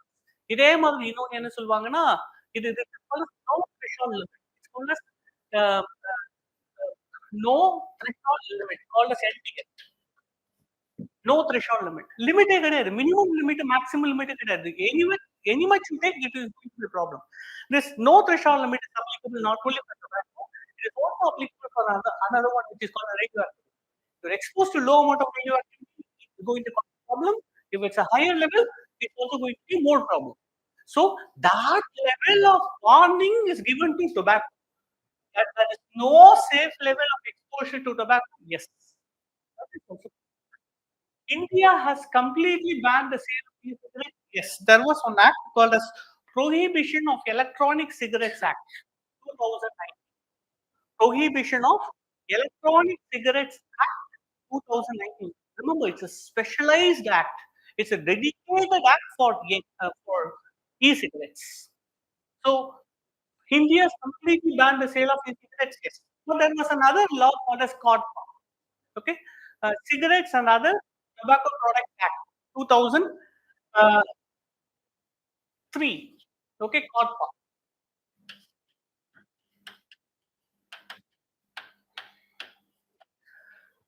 This is the conventional act which brings major reforms on how to curb the tobacco smoking. Non-smoking of tobacco in public, 85% warning, statutory warning in movies whenever any smoking scenes come. No advertisements or no promotion has to be taken for tobacco. இதுக்கு முன்னாடி பாத்தீங்கன்னா 2001 பாத்தீங்கன்னா ஷார்ஜால இருக்கும் advertisements. Okay, but now it is not. So no advertisements, no public smoking. All this comes under Part 2003. 85% warning. You take a cigarette packet, 85% should be pictorial and graphical. Okay, இது எல்லாமே எங்க இருந்து வருதுன்னா it is derived from CODPA. The problem with the CODPA is it does not deal with e-cigarettes.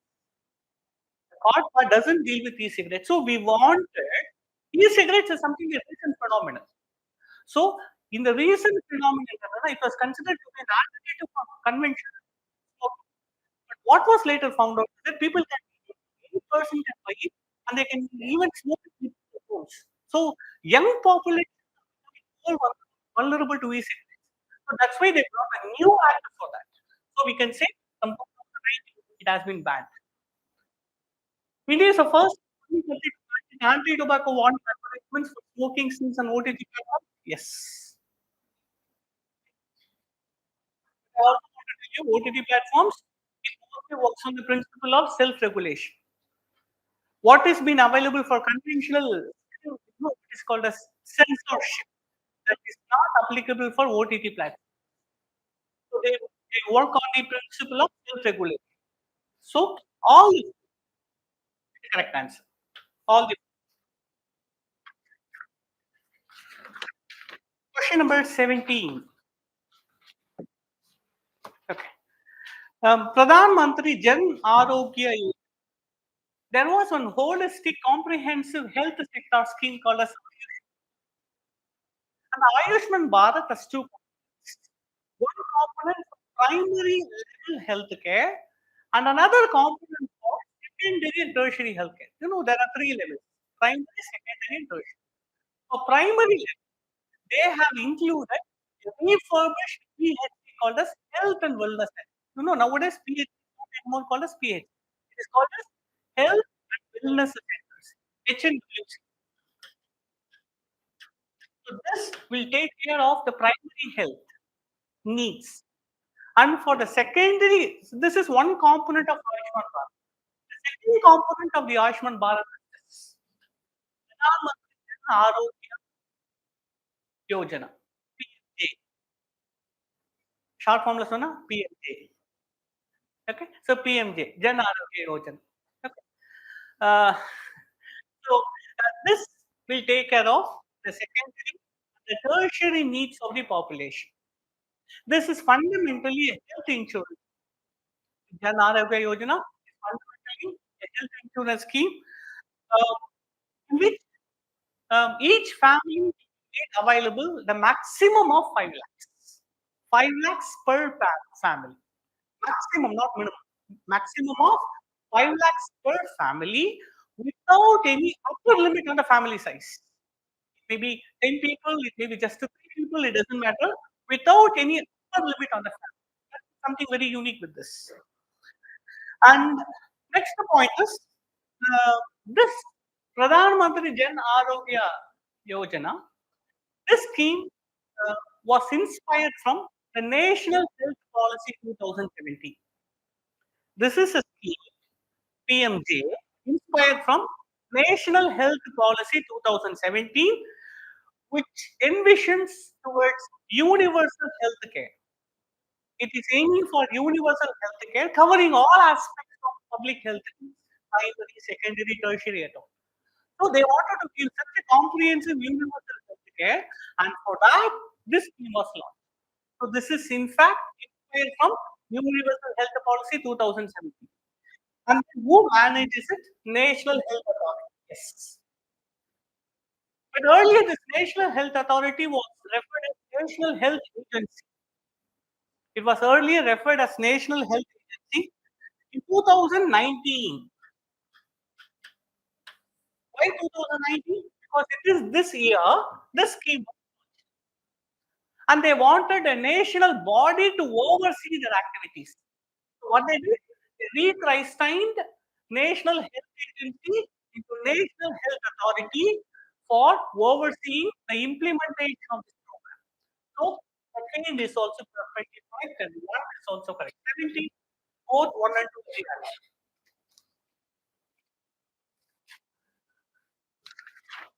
Then question number 23. Consider the following statements. National Carrier Service provides information on international job vacancies. I still remember that when I was studying in the school, people asked me to register your certificates with the employment agency. That was the one way to get the employer and the employees to meet at a common platform. The meeting between the employers and employees is something very difficult.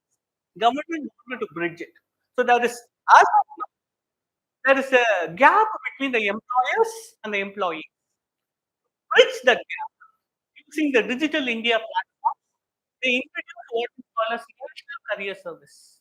The National Career Service provides information on international job vacancies also, yes, with input from Ministry of External Affairs. So, இதுக்கு யார் input தராங்கன்னா Ministry of External Affairs. Give the input and based on that, they provide the information. And in 2023 budget, okay, there were 4 major portals, okay, which were many services. One, National Career Service. One, we talked about. The second is called as e-shop.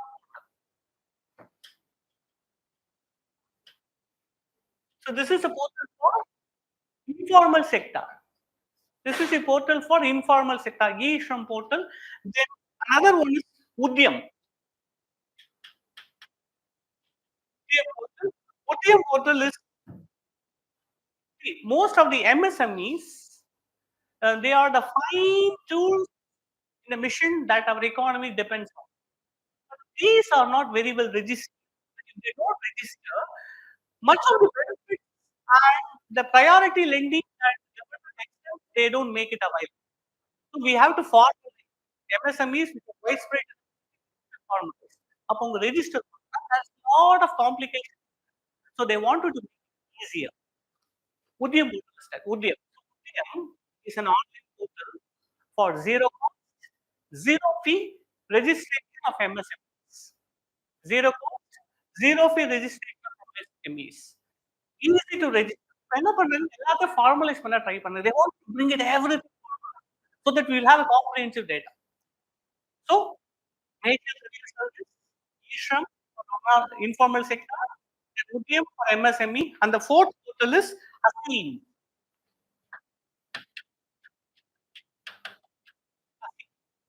ASIN actually stands for Atmanirbhar Skilled Employee Atmanirbhar Skilled Employer Mapping. This is an AI-based portal, artificial intelligence-based portal. இதையே இந்த நாளுக்கு நான் சொல்றேன்னா, the information about the portal is also important.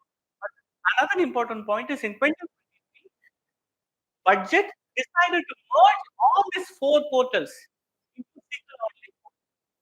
Because எல்லாமே ஒரு வகையில they wanted to bridge the information gap in the sector.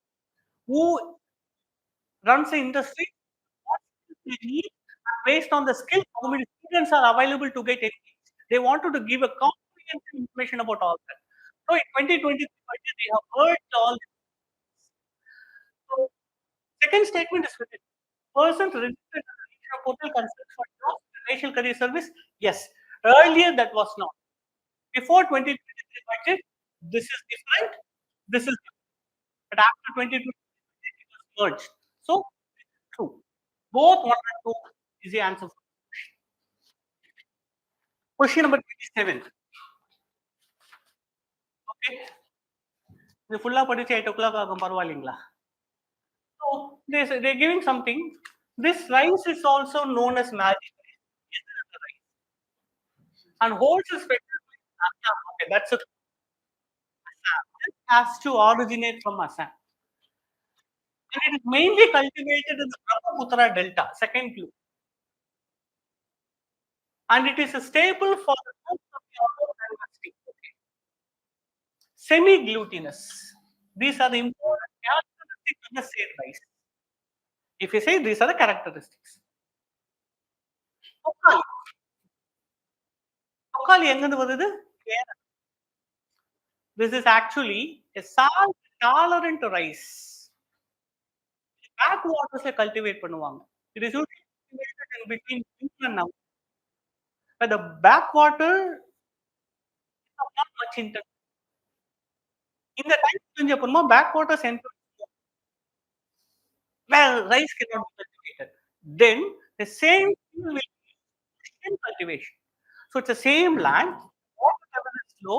They will use it for rice cultivation. And when the water level becomes higher, they use it for shrimp cultivation. And therefore, stubble cut பண்ண மாட்டாங்க. And therefore, in the shrimp growth, there is no need for applying any feed. The stubble itself will become feed. And the next crop வராது பொழுது, crop don't need any fertilizers because the excrete of the fish is very nutritious. So this cultivation does not require any application of fertilizers. I'm talking about Tokali rice. I'm talking about Tokali rice. It's a salt tolerant rice. It also has GI tag. Navara rice is also from Kerala. Navara. From Kerala, it also has GI tag. These two are from Assam. Bora rice and Chokuwa rice. I wanted to say something about semi-glutinous. Do not get carried away by what is called as gluten because usually when you buy wheat, they say gluten. Gluten is a kind of a protein which may be allergic to some individuals. So that's why to avoid it, we usually avoid gluten. We usually go for gluten free. Gluten is a protein which is usually allergenic in nature. So the point is, அந்த gluten வேற இந்த gluten வேற, do not say it. Here semi-glutinous or glutinous என்னன்னா, maybe Chinese culinary, you usually have chopsticks. When they take a rice, தனித்தனியா rice வராது, அப்படியே லம்பா வரும். They stick to each other. It's called a sticky rice. Sticky rice na glutinous. Glutinous என்ன தெரியுமா? Rice that sticks. It's easy to pick it and eat it. நம்மள மாதிரி புழுங்கல் அரிசியில வேற வேறையா பண்ணி சாப்பிட்டா நம்ம குழம்பு ஊத்தி நல்லா ஒரு பவுல்ல போட்டுட்டு you cannot use chopstick to use our rice. ஒரு டின்னர் காலையில போடாம நைட் வரைக்கும் கொத்தி சாப்பிட வேண்டியதுதான். Even it is similar to chicken. Chicken தான் ஒரு ரைஸ சாப்பிடுவோம் தெரியுமா? They have to eat it. Glutinous. Glutinous means sticky. இந்த stickiness எப்போ வரும்னா, when the amylose content is low. I want to add that point. So, glutinous means sticky rice. When the rice becomes sticky now, when it has low amylose content. The semi-glutinous now, they have slightly more amylose content. So when you consider this, bora is a glutinous rice, which is even used in many of the cultural festivals. So bora is a glutinous rice. தெரியாதுங்க. நான் preparation பண்ணும்போது இதை பத்தி. So if you avoided it, it's wise. ஒருவேளை current அஃபேர்ஸ்ல படிச்சிருந்தீங்கன்னா attend these questions. Otherwise, do not, because the ABCD is kind of easy and energy. These kind of questions, you have to choose only sure about. The correct answer is actually Chukukava. Yes. So 27, C is the answer. So whatever you have said here, called as magic rice, grown mostly in in Brahmaputra Delta, staple food in all this applicable to Chukuk. Let's move to question number 3. Okay. Sixth census of minor irrigation schemes. What is minor irrigation? Irrigation, we depend on water growing crops. This can be either coming from water storage dams, or we have to depend on local water bodies or groundwater. Minor irrigation எதை வச்சு சொல்றாங்கன்னா, based on the cultivable command area சொல்லுவாங்க.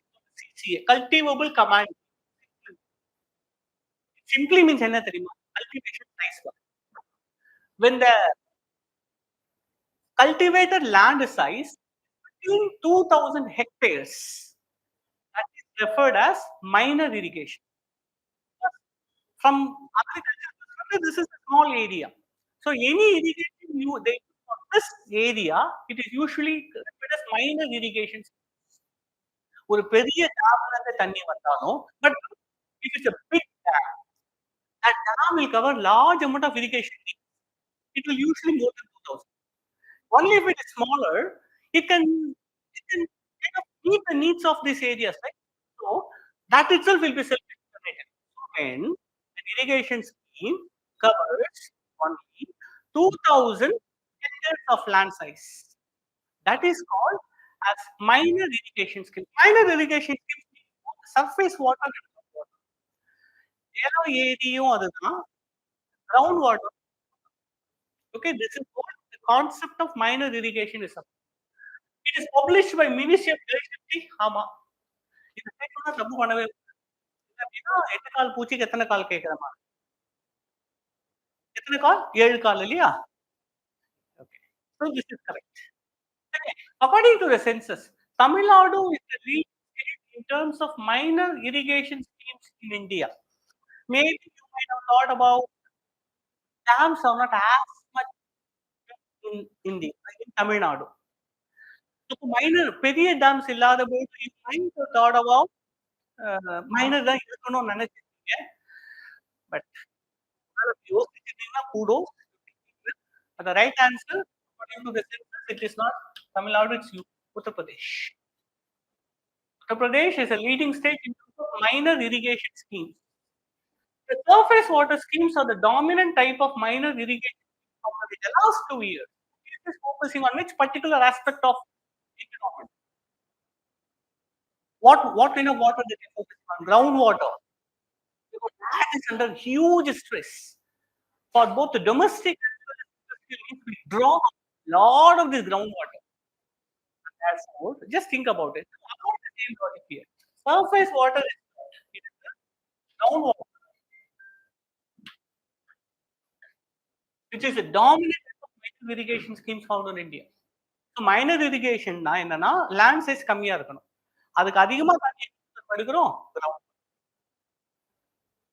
In India, more than 95% of minor irrigation schemes are under private ownership. Obviously, yes, because we can dig our own well, we can take our own water with private ownership.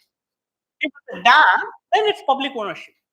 So in India, it has to be private ownership only, right? So one is correct, four is correct. These two are wrong. 1 and 4 is the answer.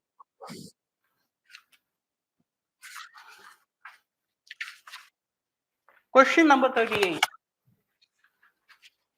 Pulse production in India. See, there are simple things that we make mistakes. I'm not going to give an answer. No, I'm leaving it to you. What's the difference between pulse and serial?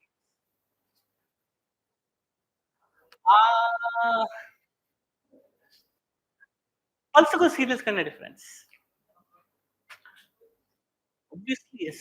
That's beautiful, yes. But okay, monocard, dicard. Really, yaar monocard, yaar dicard. Serials are okay. You guys are surprising. That's correct only. Your face have dinner. Another, don't assess whether you are right or wrong based on the expression. That's a surprise. Oh, you guys are doing good. Correct சொல்லிருக்கீங்க. Yes, serials are monocot, pulses are dicot. வேற என்ன முக்கியமான வித்தியாசம் சொல்ல முடியும்? My God. சரி, once again the same question. Protein content where? Okay, இது எப்படி தெரியுமா? சார் நான் சொல்லிட்டேன் சார் மிச்சத்தை நீங்க check பண்ணிக்கிறீங்களா? Protein content more or less. Okay? Ah, exactly. So in pulses, the protein content is usually high. Protein and the minerals are higher, whereas in cereals, it is more rich in carbohydrates. Exactly. Last point. Okay. நீங்க சொல்லிட்டீங்க விட்டா நீங்க சொல்லிட்டீங்க போல. அப்புறம் நான் வரது use எல்லாம் போயிடும்ல. So let me add my own. Okay. Cereals belong to grass family. Cereals சொல்ற எல்லாமே belongs to grass. Pulses they all belong to legumes. Legumes. So first be clear in that. India is the largest producer, consumer, okay. Producer, okay. Consumer, of course. Indiaவோட முக்கியமான காரணம். So it's very natural, yes, obviously. Every afternoon ஒரு trolley ஒரு lorry வருது. They are bringing the new. So obviously consumer. But what about the goods again? Yes. I think if I'm saying actually, we are actually importing 14% of pulse production in the world. நாம grow பண்றது பத்தாம அதை சாப்பிட்டுட்டு இன்னும் வெளியே இருந்து வாங்க. That's very natural for us. So that is true. This is kind of an irony data. We are the largest producer, but we are also importer of pulses in the world. Among the total pulse production, rabi pulses. Pulses in what season it can be grown? It's a summer crop or winter crop. It's both. Rabi as well as kharif can be ideal for growing pulses, but rabi pulses contribute the most the total pulses production in rabi is most ideal. But the point is it can be grown in both kharif as well as rabi seasons. So this is also correct. Rajasthan, Madhya Pradesh, Maharashtra, two more states, UP and Karnataka. These are the top 5 pulse production states. This is also correct. 1, 2, and 3 is answer for this.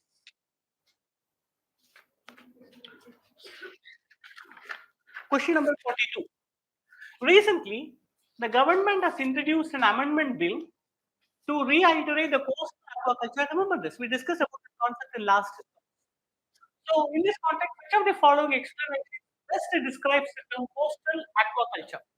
It is a form of vertical farming where fish are grown in skyscraper-like structures alongside hydroponic, vertical farming. They don't go together at all.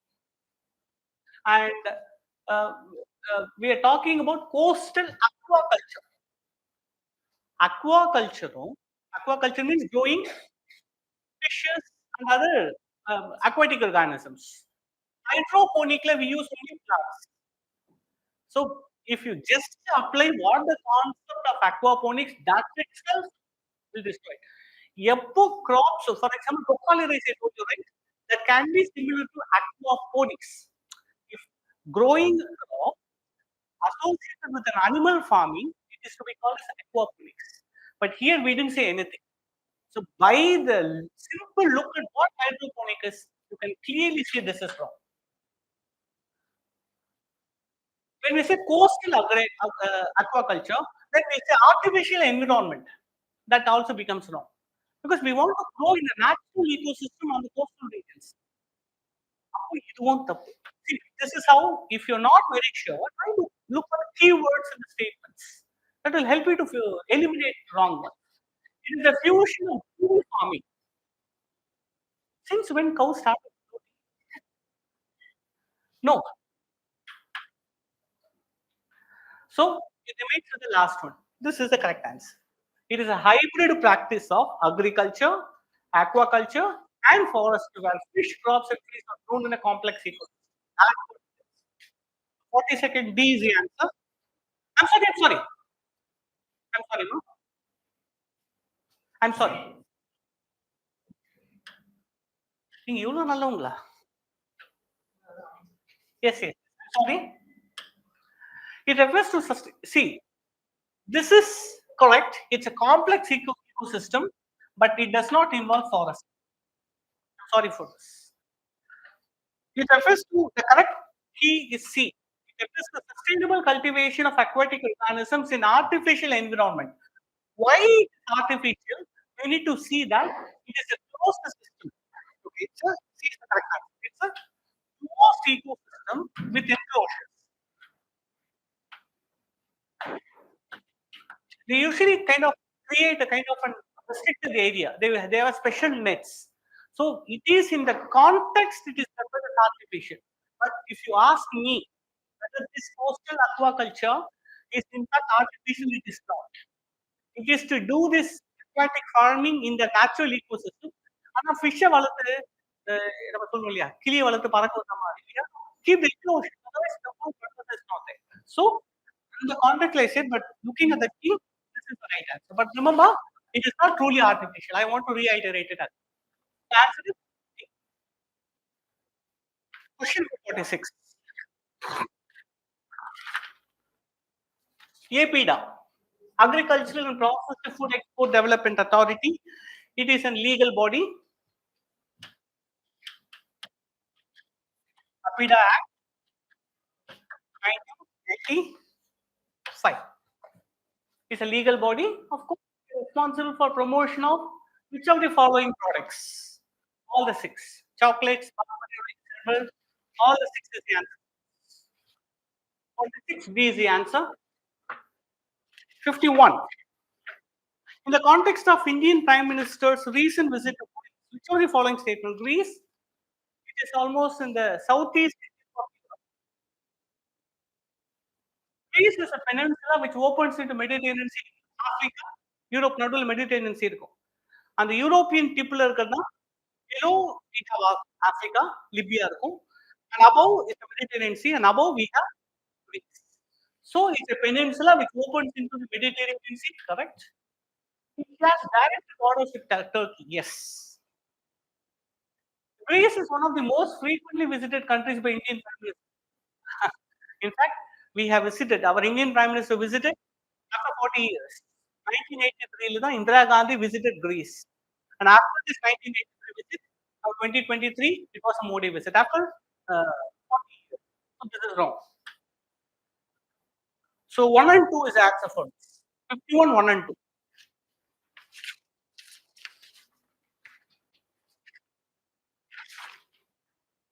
Question 56. Recently, trade and investment ministers of G20 nations under India G20, okay, they are asking about global value chains.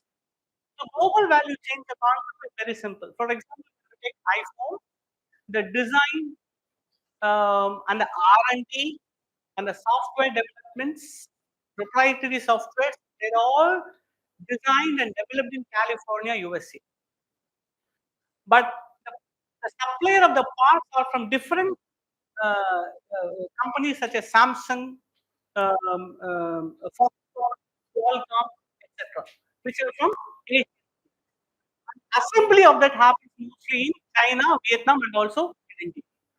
So, a single product, what you get in your hand, involves multiple companies located in multiple countries with the different players. There's a lot of strategic importance involved in this. Okay? Because by mapping this value chain in many countries, we can idea how the strategic minerals are moving from one to another. The strategic minerals, for example, rare earth elements. We will have an idea where this RE is sourced from, where it goes for assembly, and how much is assembled and how much is distributed. Are they coding that? Or we can also understand the financial presence of these companies throughout the countries, which help us to understand any volatile situations in the industry. So for all that, we need to have a mapping exercise. If we take an industry, we have to do the mapping exercise. ஒரு product எடுத்துட்டா அந்த கண்ட்ரில இருந்து என்னென்னலாம் source பண்றாங்க, என்னென்னலாம் export பண்றாங்க. So you need details on both ends. One is called as back end, backward GVC participation. Backward GVC participation is the data that you receive. Front end GVC participation is the data that you give. See, only by doing this data, we can create a map. So this is actually wrong. It's invert.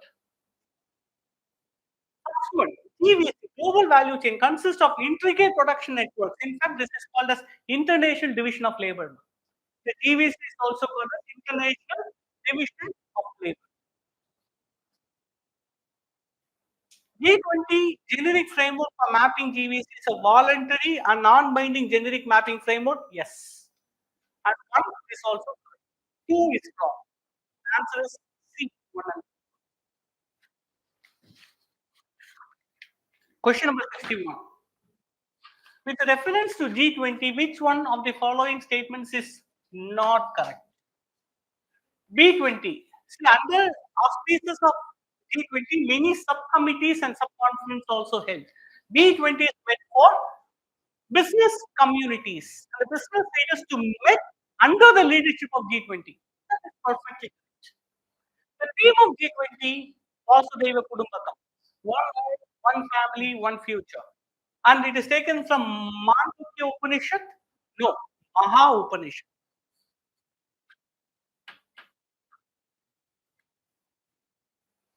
This is mine, that is yours. This is considered to be the narrow attitude of others. India's culture, this land follows. Okay, so let's get back. So question number 64. Question number 64 about Sulina channel. The answer is B. Because C and D is like putting mudichu between Motamanda and Morangalu. So அது கணக்கே சிடியும் ஈஸியா தூக்கி போட்டுடலாம். மிச்சம் இருக்கிறது A and B. The answer is Danube River. Sulina channel is about Danube River. So the answer is B. I've explained that already. And moving to question number 68 about Belém Declaration. Belém Declaration is about Amazon Cooperation Treaty Organization, which involves about 8 countries, 8 Amazonian countries. And they recently came up with what is called as Belém Declaration. The aim of the Belém Declaration is to protect 80% of Amazon from deforestation and degradation. To protect 80% of the Amazon from deforestation and degradation, which was not accepted by the partners. So that was best dropped off. But that was in the news. So that Belém Declaration is about Amazon Summit. 68 C is the answer. Question number 71. Oh, I'm sorry, you totally missed it. So processing of personal data collected within India. Which of the above is are covered under Digital Personal Data Protection Act 2023? Processing of personal data collected within India. Personal data made public by the data principal. Data principal is the source of the data, and data fiduciary are the intermediaries. If I already made it public, how can I avail the provisions of this privacy provision? So this should not come. Second should not come because it's already made public. So it is not applicable to the second one. And processing of personal data outside the territory of India if the processing offers goods or services to data principals within India. Correct. Even if the data generated by the Indians is processed outside India, it is still come under the jurisdiction of the Act. 1 and 3 is the answer for this. 71. 74. 74. Yes. National Capital Civil Services Authority, the source of contention between the elected government and the Lieutenant Governor of Delhi under Article 299 AA. So it is the source of this authority. Article 299 AA is the source of this authority. Article 299 AA, which was first introduced in the Indian Constitution in 1991. So National Capital Civil Services Authority is a 3-member body, correct? 3-member yarana, one CM, second one LG, and second Home. Sorry, not LG, I'm sorry, Chief Secretary. Sorry for that. That was my flow, I made the wrong. Chief Secretary of NCT and the Home Secretary. Now, both the persons are executives who are under the control of the central government. And therefore, the CM of the Delhi is a minority. And another point, either in the constitution, 3-member body, one is CM, and the 2 are ex officio members. Chief Secretary is ex officio. Ex officio who is a member who is not an elected person. Any commission or committee, non-elected but official of the government is a member, they are called as ex officio. There are 2 ex officio. Second point, and another something very tricky. The decisions of this NCCSA is based on majority.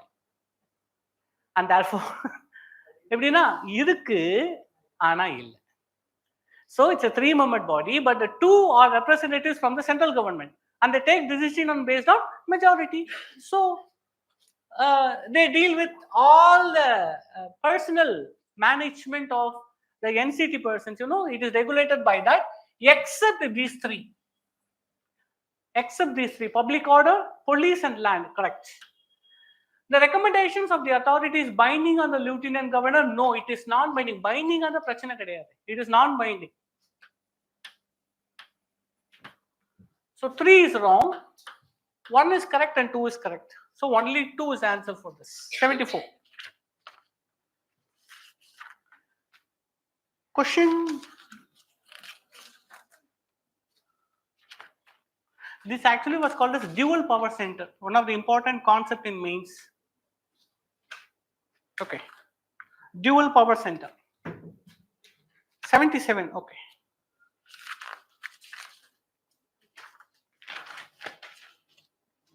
$77. I'm sorry, I completely not aware of the statement. Which of the following statement best describes mediation? Answer was D. The answer given to Miss 77 is off my radar. Which of the following statements best describes mediation? Procedure in which dispute is submitted by agreement of the parties to one or more arbitrators who make a binding decision. Mediation won't be binding. A binding procedure, once again, in which an impartial third party provides solutions. Binding mediation, as far as I know, see, it something came as a shock. And in the question, but my understanding is this is not the right way to look at mediation is. So non-binding, either it has to be C or D. A non-binding procedure, the answer is D. According to the key given to me, the answer is D. A voluntary, non-binding process in which an impartial and neutral third party facilitates disputing parties in reaching a statement. That's what mediation stands for. D is the right answer. Question number 81. Oh, I'm sorry, this also completely missed me. So, all states have notified scheduled tribes. No, not all states. If I remember, I think Haryana don't have any tribes. எனக்கு actually prepare பண்ணல, எப்போ பார்த்த ஞாபகம், எங்கேயோ கேட்ட குரல் மாதிரி. I think I'm right. Actually Haryana don't have any tribes. So அதனால அது தப்பு. National Commission for Scheduled Tribes initiates a process of including a tribe. No, I think state governments. States then they can recommend. Okay, but the process has to be initiated by the state government, right? Yes. No. இல்லப்பா எனக்கு key நன்னு வந்திருக்குப்பா. Oh, wrong. Yes. Initiates irukku illaya, so it has to be state government. Wrong. The president can inculcate in or exclude any tribal communities from the list of STs. No. He only gives vet. No, any recommendation made by the state government, which was later followed by the National Commission, he just gives an authority to that recommendation. He cannot himself do that, including or excluding any particular tribes. So this is also should be wrong. So yes, in fact, key neenga pathina theriyum, there are no notified STs in Haryana, Punjab, Chandigarh, Delhi and Puducherry. There are no STs there. So yes. So none is the answer for this. All the three are wrong.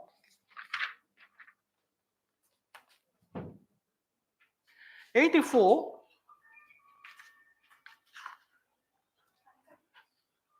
I don't know why this all missed up to me. Okay, 84. The registration, first one is wrong. The registration of births and deaths falls under the state list. No, yes. Concurrent list, correct. It falls in the concurrent list. Yes, it's true. Second, after the commencement of the act, the birth certificate is mandatory for admission to an educational institution and issuance of an Aadhaar number. Birth certificate is mandatory for admission to an education institution and issuance of an Aadhaar number. என்ன சொல்லியிருக்காங்க? Statement 2 is correct சொல்லியிருக்காங்கம்மா. Statement 2 is correct. See, if I am a student, I can talk about it. But I'm here standing as one who clarifies your doubt.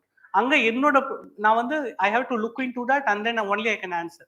Right? So that's a very tricky place. This is not a place where I can blurb anything and move away. Because you will take notes and that gets registered in you. So I'm going with the key. Okay, I'm not making any statements of my own. Now, student, I can easily make an assumption and go with it. I cannot make assumption to you guys. But according to what is given in my key, statement 2 is correct. It is seen to be correct. Birth certificate shall be used. They use the word shall be used. So it has to be mandatory by the central government. 2 is correct, ma. And the Registrar General will maintain a national database of registered births and deaths, whereas the Chief Registrar will maintain a similar database at the state level. Statement 3 is also correct. Statement 3 is also correct. At the central level and the state level, Registrar General and the Chief Registrar. True. So 2 and 3 is correct, 1 is wrong. Only 2 is the answer for this. Question number 87. Okay. So incremental cash reserve ratio. So cash reserve ratio is the money that banks rest with the RBI. As of now, the cash reserve ratio is 4.5%. So this is like, sucking out the excess money from the banks. So more CRR, the bank has to deposit more of that money. Out of 100 rupees, 4 rupees 50 paise should be given to bank. This is cash reserve ratio. But what is incremental? Already people are having deposits in the bank. But next month, let's say I'm putting more money into my deposit. In addition to the deposit I already have, I'm making more deposit. This is called as incremental. And the incremental money that you invest in the bank, that also attracts a special reserve ratio that is called as incremental cash reserve ratio. So incremental cash reserve enna, it is applicable only for deposits that are made recently. So CRR is for the regular deposits that you already had. So what RBI will do? No, RBI will do from this month to this month, I incremental cash reservation சொல்லுவாங்க. அப்ப அந்த நேரத்துல யார் யாரெல்லாம் deposits போட்டிருக்காங்களோ they would have added more money. This ICRR will be applicable, and as of now it is 10%. So this is an attempt to make more money getting out of the market. They wanted to suck more money because recently there were many inflationary tendencies. So they want to draw more money. In fact, even in 2016, the same thing was done. Banks do not earn any interest, not only for ICRR, but also for CRR. That's a correct statement. So the answer for this is 2 is wrong. Other 2 statements are correct. So 87B is the answer. Question number 90. It has to be easy question. Which of the following best describes the term bank run? It is when people feel a threat of the financial institutions, and and they wanted to get their deposits back. Fearing the safety of their investments, they're going. This is not only with that, even the fast purchase of shares also refers to bank run. So it is a mechanism. It is an event. It is an event where many customers of the bank withdraw money over fear about the bank's insolvency. That's called as bank run. Then question number 93. Corporate social responsibility, CSR. It is a legally binding self-regulation. Yes. Is it legally binding? Yes. Under Companies Act 2013. That reflects a business commitment to contributing to the welfare of the society. True. India is the first country to have statutorily mandated CSR for companies, which is of about 2% of the average net profits. Yes. 3 financial years. Yes. Of the 3 previous financial years. Because if a company gets, for example, what is the criteria? There are 3 criteria. 1, net profit of 500 crores. எந்தெந்த கம்பெனிலாம் இந்த CSR மேண்டேட்ல வருவாங்கன்னா 1, net profit of 500 crores. Second, turnover rate of 10,000 crores. Turnover rate of 10,000 crores. And the third one என்னன்னா net profit of the company 5 crores or above. These are the 3. Net profit of the company 5 crores or above. So 3 criteria. These 3 criteria, either one of it should be reflected in the last 3 financial year statements. Then they have to spend 2% of the net profits. So all the 3 statements are correct. 1, 2, and 3. All 3 are correct. So question number 96. About Bharat New Car Assessment Program. Like we have star ratings for energy efficiency for electrical products. We say 3-star AC, 4-star AC. With respect to vehicles, we want to know about the assessment, the same in terms of safetyness, how safe they are.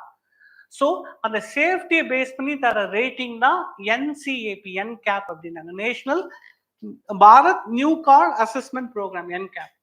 So this is actually under the Ministry of Road and Transport. It is an initiative of Ministry of Road and Transport. And this assessment is based on nothing else, car crash test. This is an assessment based on car crash test. This is applicable for passenger cars, not for all vehicles. This is applicable for passenger cars with seat capacity of 8 or less. 8 மேல போனா அது passenger train, passenger car கிடையாது. So it is applicable for passenger cars with a seat capacity of 8 or less than that. So the vehicles are tested and evaluated on a 5-star, 1 being the lowest and 5 being the best. As per automotive industry standards, yes, testing will be mandatory for newly registered, not mandatory, it is voluntary. It is not mandatory, it is voluntary. Bharat NCAP testing mechanism is cost effective when compared to the overseas testing models. Yes, 1 and 3. That is cost effective. Okay, 96th. But I think we need to do the crash test. Not with walls. They usually have a special walls. We need to do the crash test with the dogs and cattles. That is where most accidents happen. You know, நடுவுல வருவாங்க. சும்மா நான் விளையாட்டுக்கு சொன்னா அப்படியே எடுக்காதீங்க. If they register, like star rating is not mandatory. Yeah. If they participate only, then they will star. For example, whether the ACs do have a mandatory rating of the stars, whether they have to sell stars only 3 and above, something like that. It is only to improve the awareness among the consumers about the safety of the car that they buy, and also to improve the acceptance among the consumers. No, that's a kind of a benefit, kind of double win situation, double whammy situation, where the manufacturers also gain the trust about the products they make, and the customers also have best preference. For example, if you have 2 cars, one with 3 and one with 5, yeah, so it's voluntary. But still, so they give the certificate of rating after they participate only in the test. I'm sorry? They give the star rating after they participate in the test. Yes. If they don't participate, they don't give the test. That is voluntary. That's why I said, of course, yes. Okay, so nenamo solla vandanga. Something else. Okay, okay, I was saying something.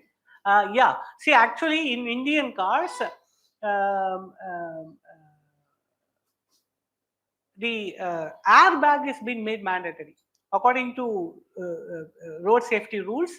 That is mandatory, but car safety itself is not mandatory. Purinjikanga, that's a difference. Airbags and ABS has been made mandatory. That's a different thing. I don't want to bring it here, but I wanted to convey that to you. Okay, I think we have last question. Do we? Yeah, 99. Which of the given companies are eligible to get 100% FTA? Kandipa 3 varadu. 3 should not come. Right? So strike them out. Then real estate. In fact, that is one of the main concern of the real estate business. No, 100% FTA is not allowed. It's not allowed. And greenfield pharma, petroleum and natural gas, and this is true. 2 is check pannikiren. Yes, coal and lignite. 2, 4 and 5. The case 2, 4 and 5. Petroleum and natural gas. See, 1 is wrong, 3 is wrong, 2, 4 and 5. Correct then I sonnadu? Ama, okay. Okay. So, thank you friends. See you all in the next test. Bye.